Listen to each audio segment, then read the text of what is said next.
नमस्कार, closing call में आपका स्वागत है। आपके साथ मैं हूं मानसी दवे और मेरे साथ मेरे सहयोगी अभिषेक सत्यव्रतम भी जुड़ेंगे। भारतीय बाजार में निचले स्तरों से शानदार रिकवरी, ग्लोबल बाजार से जो भी तनाव है, जो भी उठापटक है, उसे दरकिनार कर भारतीय बाजार अपने ट्रेंड में आगे बढ़ते हुए, इस ट्रेंड में आगे आपकी रणनीति क्या होनी चाहिए, इस पर होगा फोकस। बुलेटिन की शुरुआत करते हैं कैनरा बैंक न्यूज हेडलाइंस के साथ। बाजार में निचले स्तरों से शानदार रिकवरी, निफ्टी 200 अंक संभलकर 25,000 के ऊपर। वहीं बैंक निफ्टी में भी 400 अंकों की जोरदार रिकवरी। मेटल शेयरों से सपोर्ट, वहीं आईटी और ऑटो शेयरों से दबाव।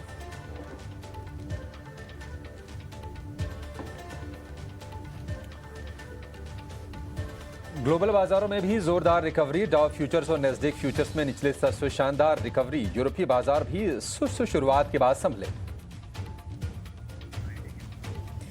क्वार्टर 3 में एक्सेंचर के कमजोर नतीजों से आईटी शेयरों पर दबाव। इन्फोसिस, एचसीएल टेक्नोलॉजीज और टीसीएस 1 से 2% गिरकर निफ्टी के टॉप लूजर्स। वहीं विप्रो, ओरेकल और टेक महिंद्रा पर भी दबाव।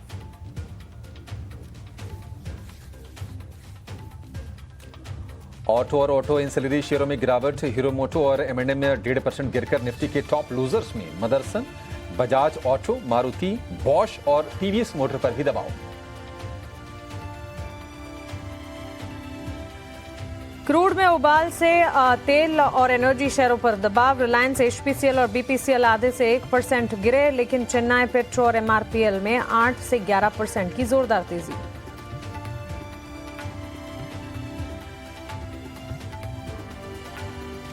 शिप बिल्डिंग और डिफेंस शेयरों में मजबूती। Shipping corporation, garden reach, Cochin shipyard और मझगांव डॉक में 2 से 5% तक की तेजी। 585 करोड़ रुपए तक के नए ऑर्डर से बीएल करीब 3% भागा। भारत डायनेमिक्स भी मजबूत।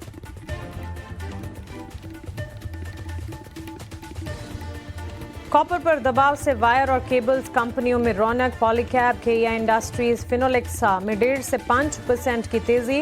जेफरीज ने पॉलीकैब पर बाय रेटिंग के साथ लक्ष्य बढ़ाकर किया 7,150 रुपए।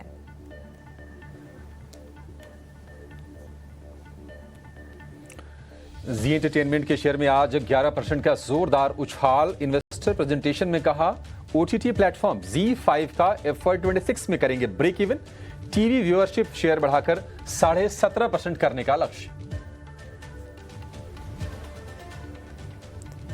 ईरान को एक्सपोर्ट रुकने से चावल एक्सपोर्ट करने वाली कंपनियों के शेयर्स टूटे। एलटी फूड 8% से ज्यादा टूटकर दिन के निचले स्तर पर फिसला। ईरान भारत का दूसरा सबसे बड़ा खरीदार।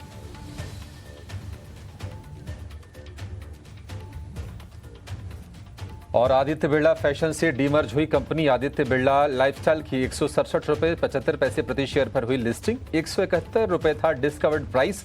मोतीलाल ओसवाल ने दिया 190 रुपए का टारगेट।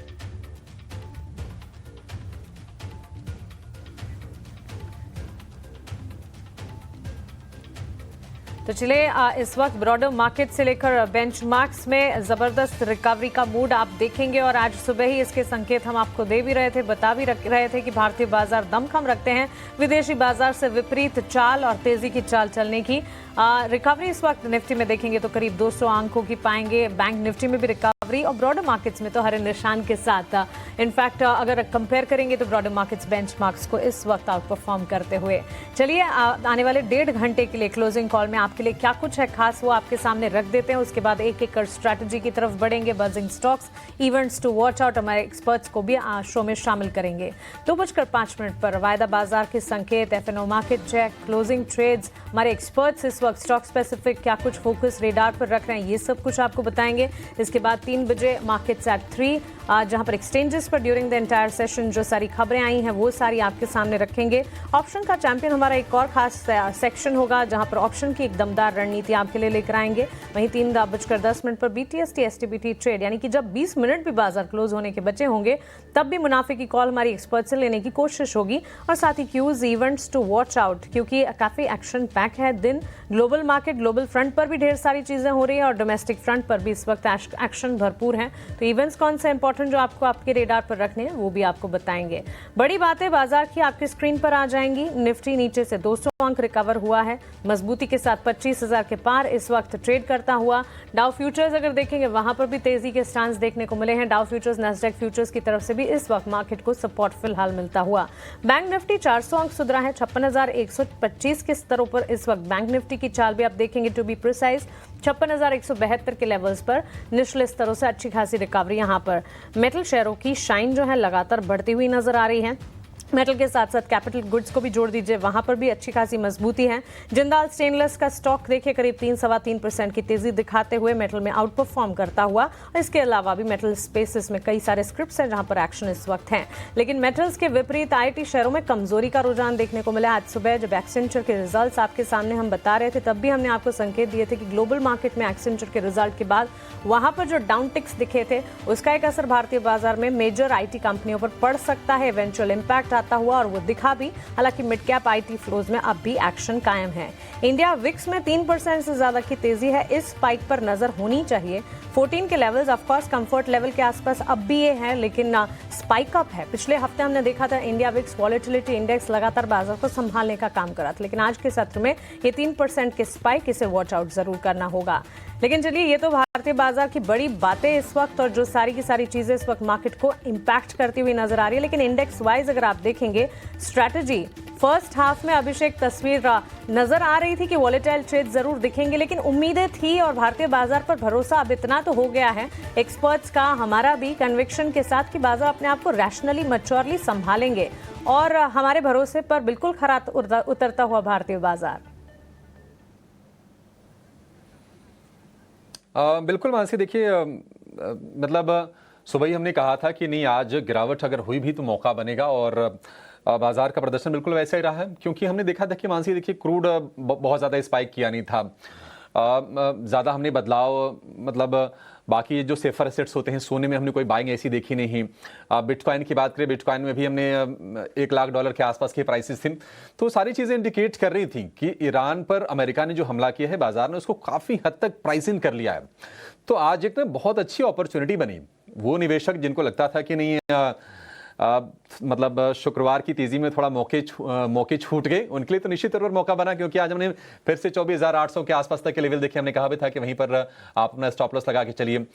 55,800 के स्टॉप लॉस की बात हमने की थी निफ्टी बैंक के लिए। वहीं से निफ्टी बैंक में हमने अच्छी रिकवरी हमने देखी और मुझे कोई ताज्जुब नहीं होगा मानसी अगर आज बाजार बंद होते होते अगर हरे निशान में निफ्टी अगर क्लोजिंग दे देने तो उससे मतलब सरप्राइज होने की बात नहीं है। तो एक शानदार रिकवरी। और देखिए, जो चीज़ हमें रिकवरी जिन चीज़ों में चाहिए था वो रिकवर हो गए। निफ्टी में 200 अंकों की रिकवरी लोअर लेवल से, निफ्टी का मिड कैप इंडेक्स से वहां पर करीब 800 अंकों के आसपास की सॉलिड रिकवरी। जो चीज़ें हमें नरम चाहिए थी थोड़े नरम हो गए। कच्चा तेल हमने देखा था कि $79 के ऊपर निकल गया था, लेकिन क्रूड में लगभग 4 से 5% के आसपास से गिरावट आ गई है और $76 के आसपास से कच्चा तेल है। तो कहाँ गया? अमेरिका ने जो हमला किया वो तो लोगों को पता ही था। हम कह ही रहे थे कि बाजार ने उसका अंदाजा लगा लिया था। ट्रंप भले ही सीधे अमेरिका के युद्ध में नहीं झोंक रहे थे, लेकिन इजराइल जो कुछ कर रहा था वो आप मान के चलिए एक तरह से अमेरिका की बी टीम के तौर पर ही काम कर रहा था। तो वो चीज़ें कहीं ना कहीं बाजार बड़ा मैच्योर होता है, डिस्काउंटिंग मशीन भी होती है, डिस्काउंट करता जा रहा था। आगे थोड़ा और विस्तार से बातचीत करेंगे, लेकिन मानसी पहले जरा ये बता दीजिए कि आज अब बाजार में रिकवरी तो बहुत सॉलिड है। निफ्टी बैंक की जो कमजोरी रह गई है बहुत मुश्किल 40 अंकों के आसपास की रह गई है और किसी वक्त हो सकता है कि आप देखेंगे कि हरा निशान निफ्टी बैंक में आ गया। तो जरा बताइए शेयरों में एक्शन कहां पर है, आज के बिग बजर्स कौन से हैं? शेयरों में और साथ ही सेक्टर्स में भी अभिषेक आज बजिंग मोमेंटम नजर आ रहा है और रिफ्लेक्ट होता हुआ, और न्यूज़ फ्लोज के चलते ही इम्पैक्ट ढेर सारा देखने को भी मिला है। शुरुआत एलटी फूड से करेंगे। कंपनी की सब्सिडरी पर 340% की ड्यूटी की खबर आती हुई देखने को मिली है। यूएस डिपार्टमेंट ऑफ कॉमर्स ने ड्यूटी लगाई है और एलटी फूड्स के चार्ट्स जो है लगातार हमारे फोकस रेडार में है। आज सुबह से ही इसे हम वॉच आउट भी कर रहे हैं और इसके 52 वीक्स के रिटर्न्स इस वक्त आप अपने स्क्रीन पर देख रहे हैं। लेकिन आज के सत्र में न्यूज़ न्यूज़ फ्लो का इम्पैक्ट है जो कि फिलहाल यहाँ नजर आ रहा है। कंपनी की सब्सिडरी पर जो ड्यूटी लगाने की खबर आई है उसके चलते स्टॉक में डाउनसाइड मोमेंटम है। पिछले एक साल में स्टॉक ने जबरदस्त एक्शन दिखाया जरूर है, लेकिन नेगेटिव न्यूज़ फ्लो का असर है जो कि स्टॉक प्राइस में रिफ्लेक्ट होता हुआ करीब 8% की गिरावट। आज के सत्र में बुलेटिन में एक्सपर्ट जब हमारे साथ जुड़ेंगे उनसे समझेंगे कि इन स्तरों पर एलटी फूड्स में टेक्निकल नजरिया क्या होना चाहिए। जी एंटरटेनमेंट पर भी नजर होनी चाहिए। कंपनी के प्रेजेंटेशन के इंपॉर्टेंट टेक अवेज हमारे सामने आए हैं और कंपनी अपने बिजनेस प्लान्स को लेकर, फॉरवर्ड लुकिंग अप्रोच को लेकर काफी बुलिश नजर आ रही है। टीवी व्यूअरशिप जो है उसे 17.5% बढ़ाने की बात उन्होंने की। इन्वेस्टर प्रेजेंटेशन में उन्होंने कहा है कि ओटीटी प्लेटफॉर्म जो है वित्त वर्ष 2026 तक ब्रेक इवन करने का लक्ष्य है। इसका एक इम्पैक्ट है और इनफैक्ट आज के सत्र में आप अगर देखेंगे टॉप परफॉर्मिंग मेजर प्लेयर्स में जी एंटरटेनमेंट का स्टॉक ऑलमोस्ट 11% की तेजी के साथ इस वक्त ट्रेड करता हुआ। ट्रेंट और बीईएल पर तो आज सुबह खबर भी थी। बाजार खुलने से पहले हमने आपको बताया था कि ऑर्डर विन के चलते कंपनी फोकस रेडार पर रहेगी। 585 करोड़ के कंपनी को एडिशनल ऑर्डर्स मिले हैं, तो ये एक पॉजिटिव भी है। और दूसरा ये कि सेंसेक्स 30 में शामिल हुए हैं दोनों शेयर, तो एक इम्पैक्ट है जो कि रिफ्लेक्ट होता हुआ करीब 5% की तेजी। ट्रेंड में जबरदस्त एक्शन 6182 के लेवल्स पर ये स्टॉक ट्रेड करता हुआ बढ़िया तेजी की चाल चलता भी। और आज के सत्र में तो न्यूज़ फ्लो है जिसका साथ ट्रेंड को मिल रहा है और BL news flow order wins के चलते भी और सेंसेक्स 30 में एडिशन होने के चलते भी स्टॉक में एक रिफ्लेक्ट होता हुआ। इसके अलावा ब्रोकरेजेस की रिपोर्ट जो सुबह आई थी कुछ तमाम ऑयल काउंटर्स पर, एक्सेंचर के नंबर्स पर, उसके ठीक बाद पॉलीकैब पर भी ब्रोकरेजेस की रिपोर्ट आती हुई दिखी जहां पर खरीदारी की राय उनकी थी। जेफरीज की रिपोर्ट थी, वो राय बरकरार रखी है, लेकिन टारगेट प्राइस की अगर बात करें 7050 जो पहले टारगेट थे उसे रिवाइज कर दिया और वो रिवाइज करके 7150 किया है। रैशनल दिए गए हैं क्यों ये टारगेट रिवाइज किए हैं और उसी का इम्पैक्ट है जो कि पॉलीकैब के स्टॉक प्राइस में एज पॉजिटिव न्यूज़ फ्लो करीब 5% की तेजी के साथ इस स्टॉक में भी ट्रेड देखने को मिला है।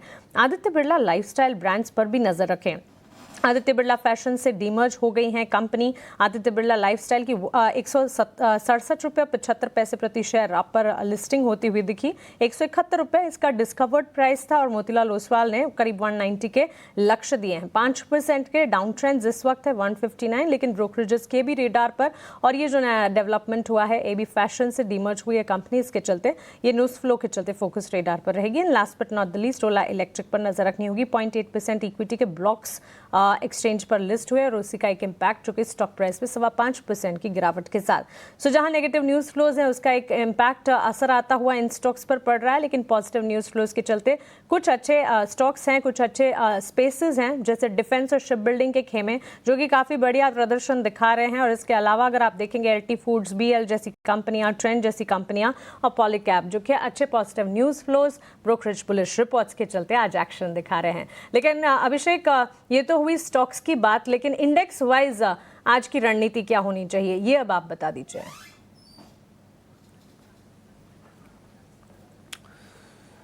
मानसी, बिल्कुल देखिए, ये जो बाजार है बाय डिप्स का बाजार है। गिरावट जो आ रही है वो बाई की जा रही है और आप देखिए वो स्पेसेस जो चले भी है ना, अगर वहां पर भी कोई करेक्शन आ रहा है तो लोग लपक के उसमें खरीदारी कर रहे हैं। आप कैपिटल मार्केट वाली थीम देखिए, आज सुबह बीएससी की शुरुआत कैसी हुई थी, लेकिन बीएससी हम देख रहे हैं कि डे हाई के आसपास से 3.5% के आसपास की जबरदस्त तेजी है। कैम्प्स में तेजी है, सीडीएसएल में तेजी है, तो जो कैपिटल मार्केट वाली थीम वो भी चल रही है। लेकिन आज मतलब इस सत्र की उम्मीद न थी, मतलब हम लोग मान के चल रहे थे कि अच्छा जितना नीचे मिल जाए तो उतना बढ़िया कंफर्ट लेवल आपका हो जाएगा।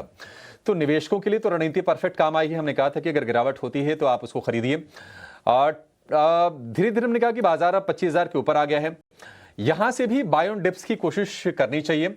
और अगर आज के सत्र की बात करें तो 24,900 पर एक स्टॉप लॉस लगा के आप तेजी का सौदा ले सकते हैं 25,200 के टारगेट के लिए। 25,200 का जो रास्ता है वो ना निफ्टी बैंक के लिए बिल्कुल साफ साफ दिखाई दे रहा है। तो बाजार में हमने देखा था पिछले हफ्ते जब ये रेंज में भी था ना, तो मतलब बाजार को देख के समझ में आ रहा था कि ये अटेम्प्ट करना चाह रहा है 25,000 की जो दीवार है उसको ब्रेक करने को लेकर। फाइनली शुक्रवार को हमने देखा निफ्टी ने उस दीवार को ब्रेक किया और अब 25,000 के आसपास हम देख रहे हैं कि एक बेस फॉर्मेशन की कोशिश हो रही है। तो यहां से निफ्टी में आप चाहें तो बाय ऑन डिप्स कर सकते हैं। आज बहुत सारे स्पेसेस हैं जो अच्छा चल रहे हैं। मेटल में आज अच्छा मूव है, पीएसयू वाला खेमा बजिंग है, कैपिटल मार्केट की थीम आज बाजार में चल रही है। तो स्टॉक स्पेसिफिक में बाजार में मौके बनेंगे, लेकिन इंडेक्स की रणनीति आपके लिए काम आ जाएगी। निफ्टी बैंक की अगर बात करें तो निफ्टी बैंक में निफ्टी के मुकाबले कन्विक्शन मेरा ज्यादा था, अभी भी कन्विक्शन ज्यादा है। 56,000 के ऊपर हम देख रहे हैं कि निफ्टी बैंक फिर से लौट आया 56,200 के आसपास से।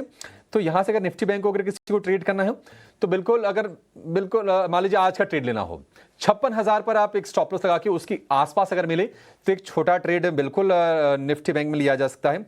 और जो टारगेट यहां से बनेगा वो आराम से 56,500 तक का टारगेट निफ्टी बैंक में बन जाएगा। तो बाजार ने काफी हद तक मान से देखिए डिस्काउंट कर लिया है। हालांकि अब ये नहीं कहेंगे कि नहीं चिंता पूरी तरह से खत्म हो गई है, ट्रेडर्स को थोड़ा सतर्क रहना चाहिए। ओवरनाइट पोजीशन कम रखें, हल्के रखें, कम क्वांटिटी में तो ही बेहतर है, क्योंकि चिंताएं ऐसा नहीं कि पूरी तरह से खत्म हो गई हैं। मतलब थोड़ी अभी आशंकाएं हैं, ईरान क्या करेगा, अमेरिका का अगला कदम क्या होगा। हम मान के चल रहे हैं कि यहां से ज्यादा अब डैमेज नहीं होगा, लेकिन ये हैंगओवर थोड़ा सा भी बना रहेगा पूरी तरह से। जब तक पीस बहाल नहीं हो जाती है, जब तक अमेरिका इस युद्ध से अपने आप को अलग नहीं करता है, तब तक थोड़ी सी तनाव बनी रहेगी। स्टेट ऑफ फॉर्मोज, अभी तक तो ईरान ने कोई डिसीजन लिया नहीं है, लेकिन अगर कल को डिसीजन लेता है तो क्रूड में हम हो सकता है कि स्पाइक यहां से देखें तो वो आपको फिर से थोड़ी परेशान करेंगे। लेकिन ये जरूर है, ये चीज पुख्ता हो गई है कि बाजार में जो स्ट्रेंथ है वो अपनी स्ट्रेंथ है, उस स्ट्रेंथ वो काम कर रही है और उस स्ट्रेंथ को और हम देख रहे हैं कि सपोर्ट मिल गया है एफआईज की तरफ से। उम्मीद करके चलेंगे कि आज भी एफआईज की तरफ से बाइंग के फिगर आएंगे। हमने 7,500 8,000 करोड़ रुपए के आसपास की बाइंग, और अगर हम इंडेक्स फ्यूचर्स को मिला दें तो करीब 11,000 करोड़ रुपए के आसपास की सॉलिड बाइंग हमने देखी थी शुक्रवार को। तो वो सपोर्ट अगर मिलता है तो बाजार यहां से नीचे नहीं जाएगा। अगर नीचे जाता भी है तो बिल्कुल अपॉर्चुनिटी होगी ट्रेडर्स के लिए भी, और इन्वेस्टर्स के लिए तो खैर मौके ही मौके हैं। लंबी अवधि में कोई दिक्कत नहीं है। ऐसे युद्ध वगैरह बाजार ने बहुत देखे हैं, बाजार आगे चलता है और इसको भी डिस्काउंट करके बाजार यहां से आगे की चाल दिखाएगा। तो बाय ऑन डिप से नीचे अगर मिलता है तो आपके लिए मौके अच्छे बन जाएंगे। फिलहाल अगर आप कोई चाहें तो 24,900 के स्टॉप लॉस से निफ्टी में और 56,000 के स्टॉप लॉस से एक छोटा ट्रेड निफ्टी बैंक में भी लिया जा सकता है। एक्सपर्ट से भी समझ लेते हैं कि वो क्या मान रहे हैं। nimesh-thakur.com के निमेश ठाकर हमारे साथ जुड़ गए हैं। निमेश जी, बहुत शुक्रिया आपका समय देने के लिए। ET Now स्वदेश पर स्वागत है। आज बढ़िया सत्र, जिन्होंने रिकवरी प्ले किया होगा उनको तो ठीक ठाक पैसे उनके बन रहे होंगे इंट्राडे में भी। आप जरा बताइए कि आप क्या सलाह देंगे, इंडेक्स को लेकर व्यू क्या आपका है, और फिर उसके बाद आपसे शेयर जानेंगे। Very good afternoon Abhishek ji. देखिए, मार्केट में स्ट्रेंथ है, उसमें कोई डाउट नहीं है, और जिस तरह से नेगेटिव ग्लोबल सेंटिमेंट था या नेगेटिव न्यूज फ्लो था, उसके बावजूद भी निफ्टी ने एक अच्छा रिकवरी दिया है। मेरा मानना है कि कहीं ना कहीं हम लोग जो है वो आने वाले दिनों में निफ्टी में एक अच्छा मोमेंटम देखने को मिलेगा, ऐसा मेरा मानना है। 25,101 हर्डल एरिया है जो साइडवे रेंज का है। जैसे ये 25,100 के ऊपर बंद आता है तो नया मोमेंटम निफ्टी में स्टार्ट हो जाएगा, ऐसे चांसेस ज्यादा दिख रहे हैं। पर्टिकुलरली आज जिस तरह सब लोगों ने देखा था कि 250 पॉइंट से ज्यादा एक गिरावट थी और वो आज रिकवर हो गई है, तो ऑल ओवर एक स्ट्रेंथ दिख रही है। और जिस तरह से लार्ज कैप स्पेस के अंदर जो मोमेंटम देखने को मिल रहा है, मेरा मानना है कि निफ्टी में डेफिनेटली, हम लोगों ने रिलायंस का एक सुबह में डिस्कशन किया था, रिलायंस में भी चार्ट स्ट्रक्चर काफी स्ट्रॉन्ग दिख रहा है। तो यहाँ से एक निफ्टी में रिलायंस इंडस्ट्रीज सपोर्ट करेगी, HDFC बैंक, ICICI बैंक, ये सभी लार्ज कैप काउंटर भी सपोर्ट करेंगे। तो मेरा मानना है कि निफ्टी में आने वाले दिनों में एक अच्छा मूव देखने को मिल सकता है।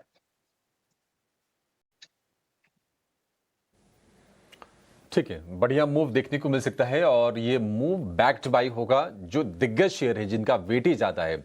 दो शेयरों का नाम लिया निमेश जी ने, HDFC बैंक और रिलायंस। मतलब इनका वेटेज अगर आप मिला लेंगे तो करीब करीब 25% के आसपास का वेटेज तो इन दो कंपनीज का ही हो जाएगा निफ्टी में। ठीक है निमेश जी, फिर स्टॉक्स की बात कर लेते हैं। अब तो स्क्रीन काफी हद तक अच्छी दिख रही है। गिरावट जो रह गई है निफ्टी की वो 80 अंकों के आसपास की, 90 अंकों के आसपास की है। निफ्टी बैंक 100-125 अंकों के आसपास की नरमी है। स्टॉक्स में आपको मौके कहां पर दिख रहे हैं? देखिए, स्टॉक के अंदर मैंने जो आज स्टॉक आइडेंटिफाई किया है वो एक अर्ली ट्रेंड रिवर्सल दिखा रहा है गैस अथॉरिटी ऑफ इंडिया का, जिसके अंदर अगर डेली चार्ट्स के ऊपर अगर आप देखें तो अभिषेक जी एक reverse head and shoulder pattern का एक फॉर्मेशन बनने जा रहा है, जहां पर राइट शोल्डर जो है अभी ट्रेंड रिवर्सल आज के दिन में मिला है। तो अगर ये यहाँ से बनता है तो यहाँ से राइट शोल्डर कंप्लीट होगा और स्टॉक के आने वाले दिनों में एक अच्छा मोमेंटम देखने को मिलेगा। तो फिलहाल मेरा मानना है कि risk to ratio bulls point of view से काफी फेवरेबल है। तो गैस अथॉरिटी ऑफ इंडिया के अंदर गेल के अंदर मैं बाय रिकमेंड करता हूँ। 182 183 के आसपास अगर मिलता है तो अच्छा रहेगा एंट्री पॉइंट।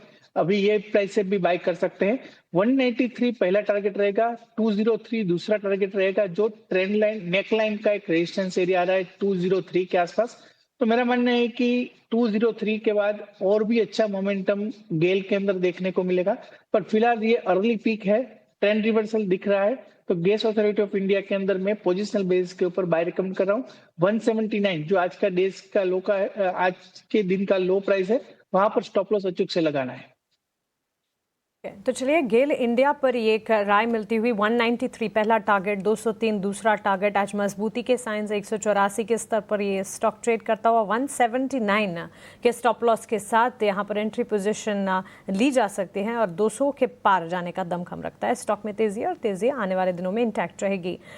लेकिन कुछ और स्टॉक्स जहाँ पर अच्छा खासा एक्शन देखने को मिला है on the face of it, तो निमेश गुड आफ्टरनून। ये डिफेंस शिप बिल्डिंग का पूरा पॉकेट ही है जो कि सबसे ज्यादा फोकस रेडार पर आ रहा है और उसमें भी रिफ्लेक्ट हो रहा है शिप बिल्डिंग स्टॉक्स जैसे Garden Reach Ship Builders, Cochin Shipyard, Mazagon Dock, अच्छी मजबूती दिख रही है। जीआरएससी के स्टॉक प्राइस को ही अगर आप देखें, पिछले एक महीने या पिछले 2 महीने के चार्ट्स देखेंगे तो काफी जबरदस्त एक्शन दिखाया ये स्टॉक ने। उसके बाद एक अपॉर्चुनिटी भी दी मार्केट में एंटर होने की और उसके बाद वापस से अपनी जो तेजी की चाल है आज के सत्र में इसने पकड़ी है। करीब 8% की तेजी है। 3534 के लेवल्स अगर किन्हीं ने पोजीशंस बनाकर रखी हैं कि एक बार एग्जिट करें 3000 के लेवल्स पर, वापस ये स्टॉक मिलने की गुंजाइश है या पोजीशन को इंटैक्ट रखना चाहिए?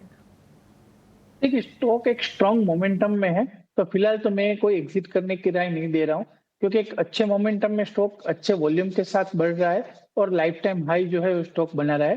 तो यहाँ से जब भी एक अच्छा मोमेंटम लाइफ हाई बना रहा हो, तब उसके आगे चलने की ट्राई नहीं करनी चाहिए, पीछे चलने की ट्राई करनी चाहिए। इन सिंपल टर्म्स के ट्रेलिंग स्टॉप लॉस की स्ट्रेटेजी यहाँ पर बेटर रहेगी, क्योंकि यहाँ से जब भी लाइफ टाइम हाई बनता है, कहाँ पर जाके रुकेगा वो कहना डिफिकल्ट है। जैसे खराब मार्केट के अंदर, गिरावट के अंदर ऑल सपोर्ट्स एरिया जो है वो ब्रेक होते हैं, वैसे ही अच्छे मार्केट के अंदर, अच्छे स्टॉक के अंदर जब मोमेंटम स्ट्रांग होता है, लाइफ टाइम हाई बनता है, तब ऑल रेजिस्टेंस एरिया है वो ब्रेक ही होते हैं। तो यहाँ से मेरी राय रही रहेगी कि यहाँ से आपने अगर किसी ने लोअर लेवल से एंट्री ली है तो यहाँ से स्टॉक के पीछे पीछे चलना चाहिए। और पर्टिकुलरली कल का लो अगर बात करें तो एक अच्छा मोमेंटम हम लोगों ने कल से देखा था जो 3100 के आसपास से था। तो मेरा मानना है कि 3100 के लेवल के नीचे, क्लोजिंग बेसिस के नीचे का एक स्टॉप लॉस थोड़ा दूर है, क्योंकि स्टॉक ऑलरेडी 2 दिन में रन अप कर चुका है। तो यहाँ से 3100 का स्टॉप लॉस लगा के स्टॉक के अंदर बने रहना चाहिए। और ऊपर में जिस तरह से मोमेंटम बन रहा है, मेरा मानना है 3900 तक के लेवल तो आराम से ये स्टॉक दिखा देगा। को इंटैक्ट रखें। स्टॉक में अच्छी खासी तेजी है और ये तेजी की दौड़ जारी रहेगी। 3900 तक के लेवल्स भी एंटिसिपेट किए जा रहे हैं। इन स्तरों को वॉच आउट करेंगे। इन स्तरों पर पहुंचने पर फिर से रिविजिट जरूर करेंगे। तेजी की चाल लगातार स्टॉक में कन्वेक्शन बढ़ता हुआ। इसके अलावा ट्रेंड के स्टॉक पर भी और साथ ही बीईएल पर भी निवेश आपसे टेक जानना चाहेंगे। बीईएल तो 2 न्यूज फ्लोज के चलते, एक ऑर्डर विन और दूसरा सेंसेक्स 30 में शामिल हुआ, उसके चलते फोकस रेडार में है। और अगेन सेंसेक्स 30 में शामिल होने के चलते ट्रेंड के स्टॉक प्राइस में भी बढ़िया एक्शन के साथ आज के सत्र में ट्रेड देखने को मिला है। ये स्टॉक अच्छा ट्रेड और अच्छे मजबूती के लेवल्स दिखाता भी है और अब ये न्यूज का भी एक कह सकते हैं कि सपोर्ट आज के सत्र में ट्रेंड के चार्ट्स को मिल रहा है। करीब 5% की तेजी 6177 के लेवल्स। बीईएल और ट्रेंड दोनों पर एक टेक्निकल टेक। ट्रेंड की अगर बात करें तो स्टॉक ने काफी कंसोलिडेट किया है और स्टॉक के अंदर आज हम लोगों ने एक अच्छा ब्रेकआउट देखने को मिला है। बट फिर भी अगर आप देखिए तो 6290 एक रेजिस्टेंस एरिया है। तो यहाँ से और मेरा मानना है कि 100 पॉइंट की रैली ट्रेंड के अंदर देखने को मिलेगी। बट 6290 अगर ब्रेक यहाँ से करता है तो फिर स्ट्रॉन्ग मोमेंटम देखने को मिलेगा।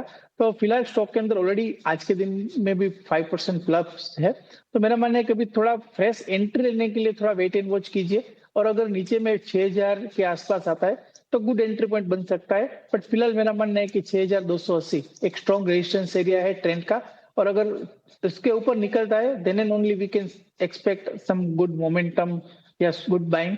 बट अभी फिलहाल मेरा मानना है कि ट्रेंड को भी थोड़ा अवॉइड करके चलिए।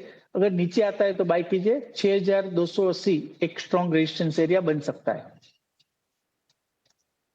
यहाँ से फर्दर अपसाइड विजिबल है। 6177 के लेवल्स पर तेजी की चाल कायम है और ट्रेंड के साथ बीएल को भी फोकस रडार पर रखें। पॉजिटिव न्यूज़ फ्लोज के चलते ये दोनों स्टॉक्स हैं जो कि इस वक्त मजबूती दिखा रहे हैं। ऑन दिस नोट एक छोटे से ब्रेक के लिए यहाँ पर हम रुक रहे हैं। ब्रेक के उस पार जब लौटेंगे सृष्टि हमारे साथ होंगी, उनसे बिग एक्शन स्टॉक्स जानेंगे। आप बने रहें।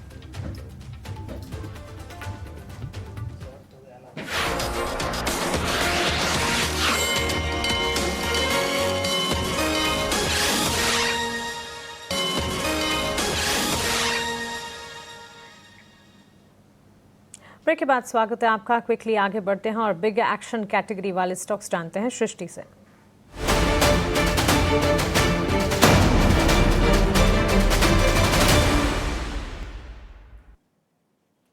तो आज बिग एक्शन स्टॉक्स में ढेर सारे काउंटर्स हैं जहां पे एक्शन देखने को मिल रहा है। सबसे पहले बात करते हैं दो ऐसे काउंटर्स की जो कि निफ्टी के टॉप गेनर्स में शुमार हैं।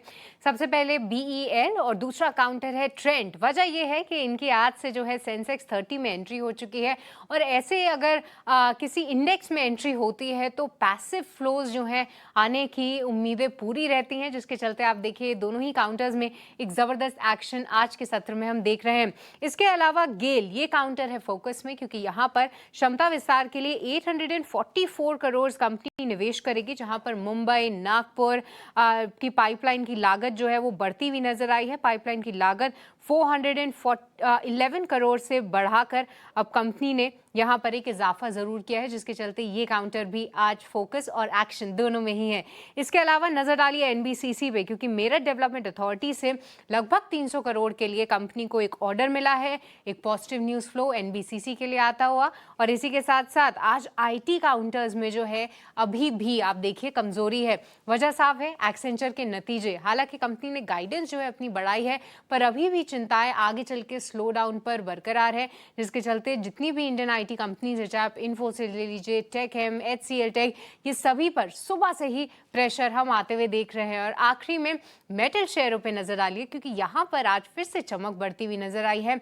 आज आप एक्शन देख सकते हैं जिंदाल स्टेनलेस, नाल्को, हिंडाल्को, निफ्टी के टॉप गेनर्स में 2% का उछाल यहाँ पर है, और साथ ही हिंद कॉपर। ये कुछ काउंटर्स हैं जो कि मेटल पैक से आज चमकते हुए नजर आ रहे हैं। तो ये तमाम स्टॉक्स हैं जहां पर आज के सत्र में भी हम बिग एक्शन देख रहे हैं। ठीक है, शुक्रिया सृष्टि। तो मेटल शेयरों में चमक है। जिंदल स्टेनलेस 2% ऊपर है, और मेटल के अलावा हम देखने की जो सरकारी जो शेयर हैं वहां पर भी आज एक्शन भरपूर है। NBCC ये भी शेयर चल रहा है, सरकारी कंपनी ये भी है, नवरत्ना स्टेटस वाली, और मेरठ डेवलपमेंट अथॉरिटी से 297 करोड़ रुपए का ऑर्डर इनको भी मिला है। तो यहाँ पर भी तेजी हम देख रहे हैं कि 1.5% के आसपास की, ज़्यादा नहीं बट 1.5% के आसपास की तेजी यहाँ पर भी है। चलिए कुछ और मेहमानों को शो में जोड़ते हैं और उनसे समझते हैं कि बाजार में उन्हें कहां पर कमाई के मौके दिख रहे हैं। कोटक सिक्योरिटीज की अमोल आठवाले हमारे साथ हैं, जो बाजार में टेक्निकल्स चेक करके आपको कमाई के सौदे बताएंगे, और इसके अलावा फंडामेंटली आपको गाइड करेंगे तपन दोषी। तपन जी और अमोल जी, आप दोनों का बहुत शुक्रिया। शुरुआत अमोल जी आपसे करेंगे, जरा आपके ट्रेड जान लेते हैं, उसके बाद आगे बढ़ेंगे। बताइए कहां पर आपके हिसाब से मौके बन रहे हैं बाजार में? जी नमस्ते and good afternoon. I think Jindal steel के साथ जाना चाहूंगा। पोजिशनल पॉइंट ऑफ व्यू से देख रहा हूँ 912 के आसपास मैंने पिक किया था। पोजिशनली टारगेट निकल के आ रहे 970 के, और स्टॉप लॉस रहेगा उसका 885 का। एक शॉर्ट टर्म करेक्शन के बाद स्टॉक में एक रिवर्सल फॉर्मेशन देखा गया है। ओवरऑल भी ये थोड़ा सा जून सीरीज थोड़ा सा डल ही रहा है जिंदल स्टील के लिए, बट जिस तरीके से रिवर्सल फॉर्मेशन हुआ है डेली और वीकली चार्ट्स में, मुझे लगता है ये एक पोजिशनल पॉइंट ऑफ व्यू से जरूर देखा जा सकता है। अगर 898 85 सस्टेन होता है तो एक टेक्निकल फ्रेश अपट्रेंड रैली आने के चांसेस चार्ट्स पे दिख के आ रहे हैं। दूसरा मैं PNB हाउसिंग फाइनेंस के साथ जाना चाहूंगा। 1055 के आसपास है, ये भी पोजिशनल पॉइंट ऑफ व्यू से ही देख रहा हूँ। पोजिशनली टारगेट निकल के आ रहे 1125 के, और स्टॉप लॉस रहेगा उसका 1025 का। एक करेक्शन, और करेक्शन के बाद एक रिवर्सल फॉर्मेशन अगर हम देखते हैं तो 50 डे सिंपल मूविंग एवरेज की इधर स्टॉक ने सपोर्ट लिया है, उसके बाद एक रिवर्सल फॉर्मेशन है। I think positional point of view से सेटअप ठीक ठाक लग रहा है। अगर ये लेवल सस्टेन होते हैं तो PNB हाउसिंग फाइनेंस में भी एक टेक्निकल बाउंस बैक आने के चांसेस यहाँ से दिख के आ रहे हैं। जैसे कि ओवरऑल मार्केट टेक्सचर थोड़ा सा वोलेटाइल है, दोनों ही स्टॉक में स्टॉप लॉस स्ट्रिक्टली फॉलो करें।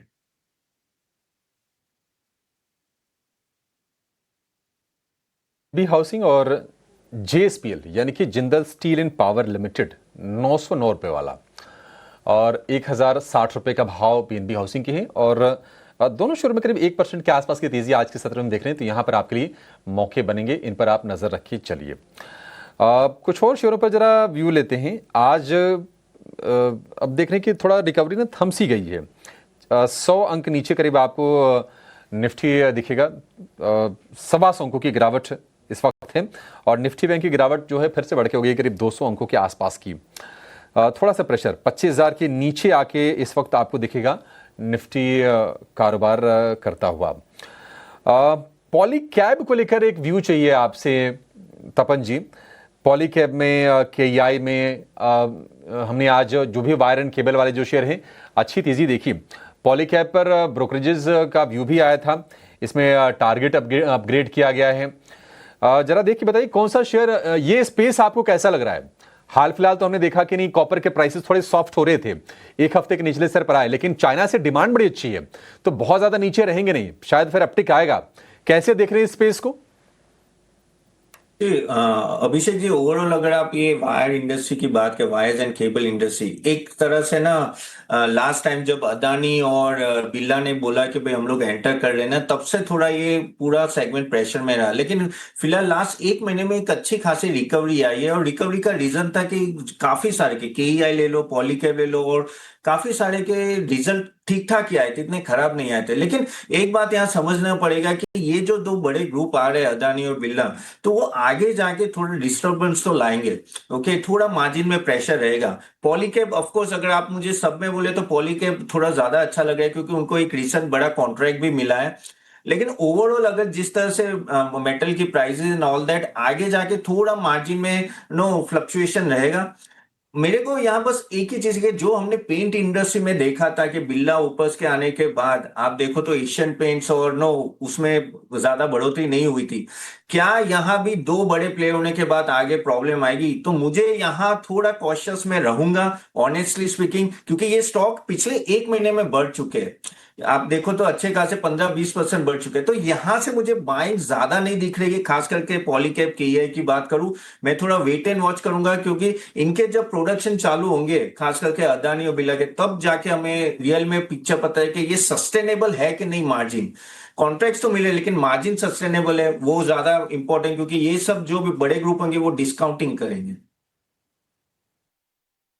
पॉलीकैब इंडिया पर ये एक टेक, लेकिन आज सुबह अपने ओपनिंग ट्रेड में निमेश ठाकर ने पॉलीकैब पर राय दी थी और तब उन्होंने टारगेट जो है 6200 का बताया था। टारगेट अचीव होता हुआ 6283 के स्तर पर करीब 5% की तेजी पर पॉलीकैब का स्टॉक इस वक्त ट्रेड करता हुआ। निमेश, आप अपने टारगेट्स को रिविजिट करना चाहेंगे? देखिए मानसी, सुबह में जिस तरह से हम लोगों ने डिस्कस किया था, एक साइडवेज स्ट्रक्चर था और अपसाइड रेजिस्टेंस एरिया दिख रहा था, वो 6200 का दिख रहा था। बट जिस तरह से आज का सेशन ऑलमोस्ट 5% स्टॉक ने अपसाइड हम लोगों ने देखी है और एक प्राइस वॉल्यूम ब्रेकआउट स्टॉक के अंदर मिला है। अगर ये सस्टेन होता है तो स्टॉक के अंदर जो नेक्स्ट रेजिस्टेंस एरिया बनेगा वो 6850 6900 के आसपास का बनेगा। तो यहाँ से हम लोग एक फ्रेश ब्रेकआउट ट्रेड भी प्ले कर सकते हैं। काफी अच्छा मूव आज के सेशन में दिया है, जहां के हम लोग को देख रहे हैं कि एक वीक सेट ऑफ नंबर थे मार्केट के ओपनिंग में, तो व्यू बुलिश है पॉलीकैब के अंदर। और ब्रेकआउट प्ले किसी को करना है तो डेफिनेटली पॉलीकैब के अंदर कर सकते हैं। ऊपर में 6850 के लेवल पोजिशनल बेसिस के ऊपर आने वाले दिनों में देखने को मिल सकते हैं और जो स्टॉप लॉस रहेगा वो 6000 के आसपास का रखना पड़ेगा। ओके, पॉलीकैब पर ये एक राय, यहाँ से फर्दर अपसाइड न्यूज़ फ्लोज का इम्पैक्ट है जो कि स्टॉक को इस वक्त एक मोमेंटम दे रहा है। एक फंडामेंटल नज़रिया और टेक्निकल टेक, और निमेश का टारगेट हिट होता हुआ 6200 का लक्ष्य सुझा रहे थे। 6283 के स्तर पर ये स्टॉक जो है वो ट्रेड करता हुआ दिख रहा है और यहाँ से 6850 और 6900 के लेवल्स भी एंटिसिपेट किए जा रहे हैं। ऑफकोर्स स्टॉप लॉसेज मेंटेन करते चलें। 5% की तेज़ी पर ये स्टॉक इस वक्त ट्रेड करता हुआ। आगे बढ़ेंगे। Hindalco, Kotak bank, Grasim, Divis laboratories, Adani ports जैसे बड़े मेजर काउंटर्स हैं जो कि इस वक्त मेजर कंट्रीब्यूटर्स हैं निफ्टी कैटेगरी के लार्जर प्लेयर्स में कंट्रीब्यूशन। और इसके विपरीत अगर देखेंगे Infosys, L&T, HDFC bank, ICICI bank, M&M जैसे काउंटर्स जो कि लगातार हैं बिकवाली का दबाव। लेकिन जहां हम देख रहे थे कि बेंचमार्क्स के मुकाबले ब्रॉडर मार्केट्स ने पहले रिकवरी दिखाई आज के सत्र में, प्रदर्शन बेहतर है। तो आइए मिड कैप में भी एक बार देख लेते कौन से स्टॉक्स हैं पॉलीकैब के अलावा जहां पर एक्शन इस वक्त देखने को मिला है। है। On the face of it सबसे पहले पॉलीकैब का स्टॉक ही खड़ा है, उसके ठीक साथ BSE लिमिटेड और साथ साथ डिक्सन टेक्नोलॉजीज। EMS कैटेगरी वाले स्टॉक्स जो हैं वो फोकस रेडार पर हैं। अमोल डिक्सन टेक्नोलॉजी की ही अगर बात करें, करीब 3.5% के गेंस के साथ ये स्टॉक जो है डे हाई इस वक्त ट्रेड करता हुआ। EMS कैटेगरी में आए दिन हम देखते हैं मजबूती का ट्रेंड देखने को मिलता है। स्टॉक पर आपका टेक क्या होगा? I think short term texture अभी भी मैं कहूंगा कि थोड़ा सा नॉन डायरेक्शनल है। जरूर मोमेंटम काफी ज्यादा है, तो लोअर लेवल से मोमेंटम बाइंग भी देखने को मिल रही है। बट मैं थोड़ा सा अगर ब्रॉडर टेक्सचर देखता हूँ डिक्सन टेक का, तो अभी भी नॉन डायरेक्शनल। एक तो स्टॉक कंसिस्टेंटली 15,000 के आसपास एक रेजिस्टेंस जोन ले रहा है। 200 डे सिंपल मूविंग एवरेज उधर ही है और उधर ही थोड़ा सा दबाव देखने को मिल रहा है। दूसरी तरफ अगर हम देखें 13,800 13,500 ये एक जोन है जहां से मार्केट स्टॉक में बाउंस बैक देखने को मिल रहा है। मुझे लगता है जब तक इसमें से कोई रेंज ब्रेक नहीं होता तब तक कोई बड़ा एक्टिविटी नहीं होगा। बट जरूर सपोर्ट्स पे अगर कोई देख रहा है तो बाइंग मोमेंटम है और ऑन द हायर साइड 15,000 के आसपास एक प्रॉफिट बुकिंग जोन डेवलप होता हुआ अभी तो दिख रहा है। इंट्राडे या 1 या 2 दिन मोमेंटम के लिए देखा जा सकता है, बट मीडियम टर्म या शॉर्ट टर्म में अभी नॉन डायरेक्शनल है। On a medium term basis non directional है, लेकिन वॉच लिस्ट में रखेंगे ज़रूर और वक्त वक्त पर हमारे एक्सपर्ट से उनकी राय भी जानते रहेंगे। तेज़ी के साथ स्टॉक में ट्रेड देखने को मिला है। लेकिन जी एंटरटेनमेंट के प्रेजेंटेशन के टेकअवेज आए हैं और टेकअवेज काफ़ी इंटरेस्टिंग हैं। कंपनी अपने ब्रेक इवन को लेकर, फॉरवर्ड लुकिंग अप्रोच को लेकर काफ़ी सारे रैशनल बातें एनालिसिस कर चुकी है, जिसका सीधा असर आज के सत्र में स्टॉक प्राइस में रिफ्लेक्ट हो रहा है। मेजर टेकअवेज से सारे इंपॉर्टेंट डिटेल्स हमने निकाली हैं। अभिषेक, हम एक ब्रेक के बाद वो सारी इंपॉर्टेंट डिटेल्स बताएंगे। फिलहाल एक छोटा सा ब्रेक।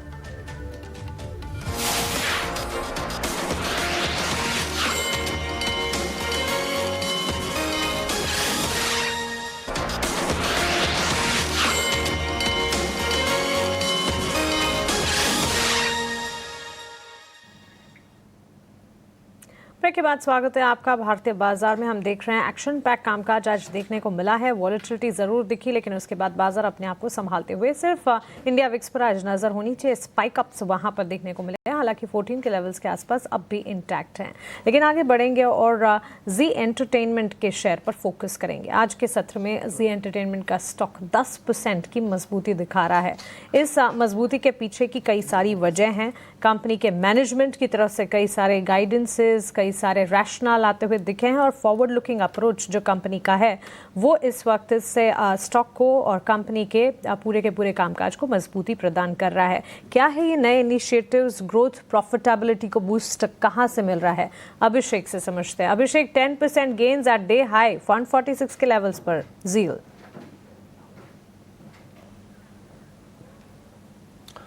बिल्कुल मानसी, आज अच्छी तेज़ी है। वैसे जी देखा जाए तो पिछले 2-3 साल में काफ़ी खबरों में रहा। सोनी के साथ डील टर्मिनेट हुई, मामला आर्बिट्रेशन कोर्ट में गया, भारत में भी रेगुलेटर्स में शामिल हुए हैं, सेबी, NCLT, हाई कोर्ट तक मामला गया। ये अब थोड़ी सी ना पॉजिटिव खबर आई है और ये आज जो तेज़ी हो रही है ना वो उम्मीदों के चलते हो रही है। ऐसा नहीं कि कोई बहुत बड़ी कोई चीज़ हाथ लग गई हो। उम्मीद है कि आज चीज़ें अच्छी होंगी, उसके चलते तेज़ी हो रही है। दरअसल कंपनी ने इन्वेस्टर प्रेजेंटेशन दिया है और FY26 के लिए ग्रोथ प्लान साझा किया है। उसमें जो सबसे की हाईलाइट है वो ये है कि इनका जो डिजिटल प्लेटफॉर्म है OTT वाला ZEE5, कंपनी ने उम्मीद जताई है कि FY26 में ये ब्रेक इवन हो जाएगा। यानी कि जो पैसे इन्वेस्ट किए हैं कंपनी, कम से कम उसकी रिकवरी अब हो जाएगी। अब उसके बाद मुनाफे वाली बात आगे से शुरू होगी। FY25 में ZEE5 को 548 करोड़ रुपए का एबिटा घाटा हुआ था। तो अगले साल में अगर इतनी दमदार परफॉर्मेंस की ब्रेक इवन हो जाए तो ये एक निश्चित तौर पर एक पॉजिटिव डेवलपमेंट होगी। दूसरी चीज़ ये है कि टीवी व्यूअरशिप को बढ़ाने को लेकर कंपनी लगातार फोकस कर रही है। फिलहाल जो व्यूअरशिप शेयर है वो 16.8% है। कंपनी का टारगेट है इसको बढ़ाकर 17.5% करने का FY26 में।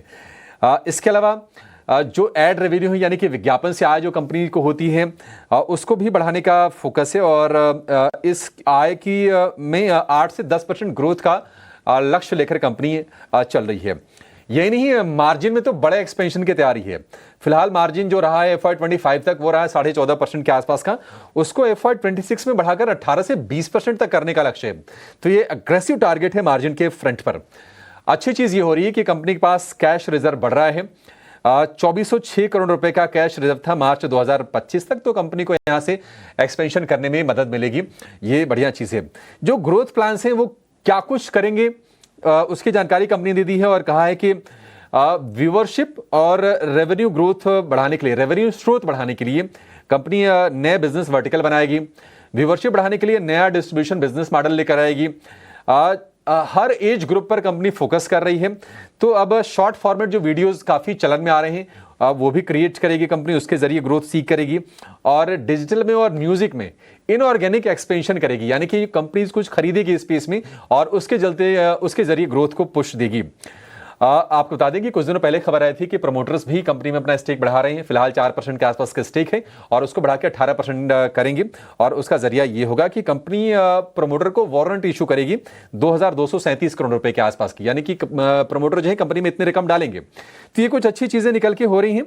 लगातार चौथे महीने हम जी एंटरटेनमेंट के शेयर में तेजी देख रहे हैं और ये 2022 के बाद जुलाई से नवंबर के बीच में लगातार 5 महीने बैक टू बैक ये शेयर चला था और इस साल अभी 4 महीने की तेजी हो गई है। तो एक बढ़िया रिकवरी वाले पाथ पे लग रहा है शेयर। ये 52 हफ्ते का निचला स्तर 90 रुपए के आसपास था मानसी, और अब ये शेयर जो है ऑलमोस्ट 60% के आसपास की रिकवरी दिखा चुका है। हालांकि अगर आप महीने भर में देखेंगे तो 14% ऊपर शेयर दिखेगा, 6 महीने में 16% ऊपर दिखेगा, लेकिन एक साल में अभी भी -3% ये है, यानी पिछले साल के मुकाबले अभी 3% ये नीचे शेयर कारोबार कर रहा है। देखते हैं कि रिकवरी आगे कितने रंग लाती है। कंपनी ने उम्मीदें तो बांध दी हैं, उसके अनुरूप प्रदर्शन आगे हो पाता है या नहीं हो पाता है उस पर सवाल हमेशा बना रहेगा। एक्सपर्ट्स का व्यू लेते हैं। तपन जी, एक बार जरा आप जी को लेकर अपना व्यू शेयर कीजिए। कंपनी ने जो कुछ कहा है आपको कितना कन्विक्शन आ रहा है? क्या आपको लगता है कि एक बड़े ट्रांसफॉर्मेशन के लिए कंपनी तैयार है और शेयर होल्डर जो इसमें निवेशित हैं उनको अपना निवेश बनाए रखना चाहिए, या फिर जो अपने आप को ट्रैप्ड फील कर रहे हैं, ये जो उछाल आ रहे हैं इनका इस्तेमाल निकलने के लिए करना चाहिए? बहुत अच्छी बात यहाँ की कि कंपनी ने बोल तो दिया है कि ये सब होगा, ये होगा, लेकिन सही में होगा कि नहीं वो बात है। क्योंकि एट द एंड एक है कि गाइडेंस देना, एक है एग्जीक्यूशन करना। यहाँ मैनेजमेंट पीछे 10 साल का आप सीएजीआर देखो, जी टेलीफिल्म्स नेगेटिव है, करेक्ट, अभी तक उन्होंने डिलीवर नहीं किया है। मैं मानता हूं कि 90 से अभी 170 आ गया है, लेकिन वो होप पे आया है। बीच में कुछ क्वार्टर अच्छे वो कहते रहे कि प्रॉफिट जंप पर आए, लेकिन एग्जीक्यूशन नहीं है। उन्होंने सोनी के डील, इतना अच्छा डील था, वहां भी नहीं हुआ। जहां हम लोग कह सकते हैं प्रमोटर की गलती है नहीं है, चलो वो साइड में रखते हैं, लेकिन एट द एंड में मुझे कॉन्फिडेंस नहीं आ रहा है ये मैनेजमेंट पे। गाइडेंस तो दे दिया आज के चलो ये करेंगे, हम लोग प्रॉफिट में आएंगे, यहाँ रेवेन्यू शेयरिंग बढ़ेंगे, सब बात कर रहे हैं, लेकिन जब तक क्वार्टर टू क्वार्टर उनका रिजल्ट नहीं आता, यहां से मैं तो दूर ही रहूंगा। इवन मैं तो यहां तक, जैसे आपने बोला कि अगर आप ट्रैप हो जी टेलीफिल्म्स है, ये अच्छा मौका है बाहर निकलने का, क्योंकि आगे जाके देखे बहुत सारे अच्छे स्टॉक्स अवेलेबल है जिनमें अच्छे मैनेजमेंट है, जो कहते वो होता है। यहां ट्रस्ट नहीं आ रहा है, और पहले भी बहुत बातें हुई है जी टेलीफिल्म्स में, बहुत गाइडेंस आए भी है, लेकिन वो उस तरह से उम्मीद पे उतरे नहीं है। तो मेरे हिसाब से ये एक अच्छा टाइम होगा निकलने का और साइड में बैठने का। हाँ, अगर 1 साल 3-4 क्वार्टर उन्होंने रिजल्ट दिया अच्छा, तो ठीक है, थोड़ा महंगा लेंगे, लेकिन जब कन्विक्शन आएगा तब लेना चाहिए, ना कि होप थियरी पे।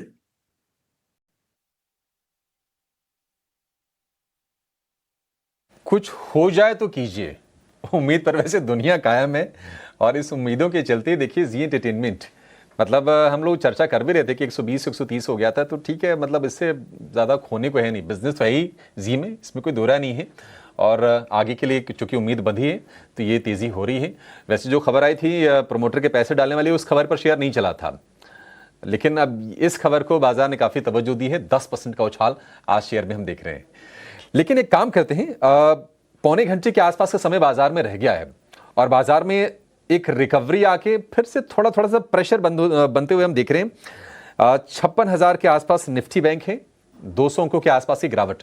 सुबह के सत्र में पुलकित हमारे साथ जुड़े थे बाजार खुलने के बाद, उनसे हमने समझा था कि सेटअप किस तरह का है।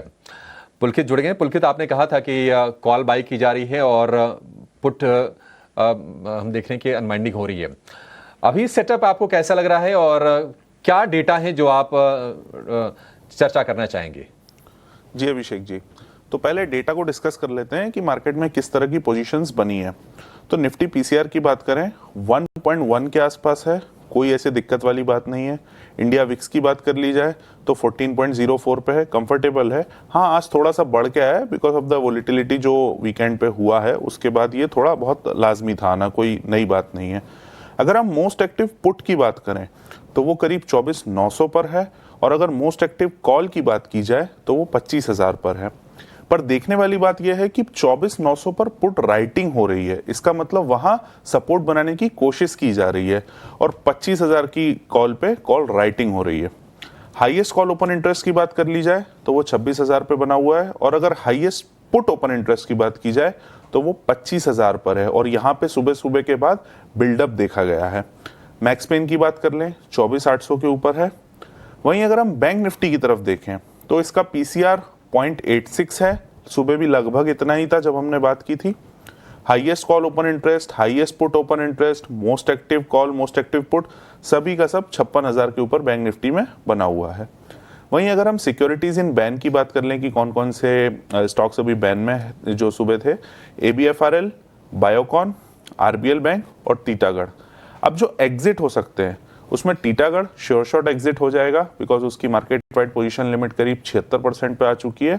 ABFRL का देखना होगा, इसकी लगभग 80% के पास में है, तो हो सकता है कि towards the end of the market शायद ये भी बाहर आ जाए। बाकी जो भी अपडेट होगा हम वो सुबह दे देंगे। अभी प्रोड्यूसर साहब थोड़ा सा वो निफ्टी का कैंडल चार्ट लेके आइए, क्योंकि हम पिछले एक हफ्ते से उसके ऊपर बात कर रहे थे। लास्ट फ्राइडे को उसने थोड़ा सा ब्रेकआउट भी दिया, लेकिन अभी वीकेंड पे जो खबर आई उसके बाद वो वापस उस कंसोलिडेशन रेंज में चला गया।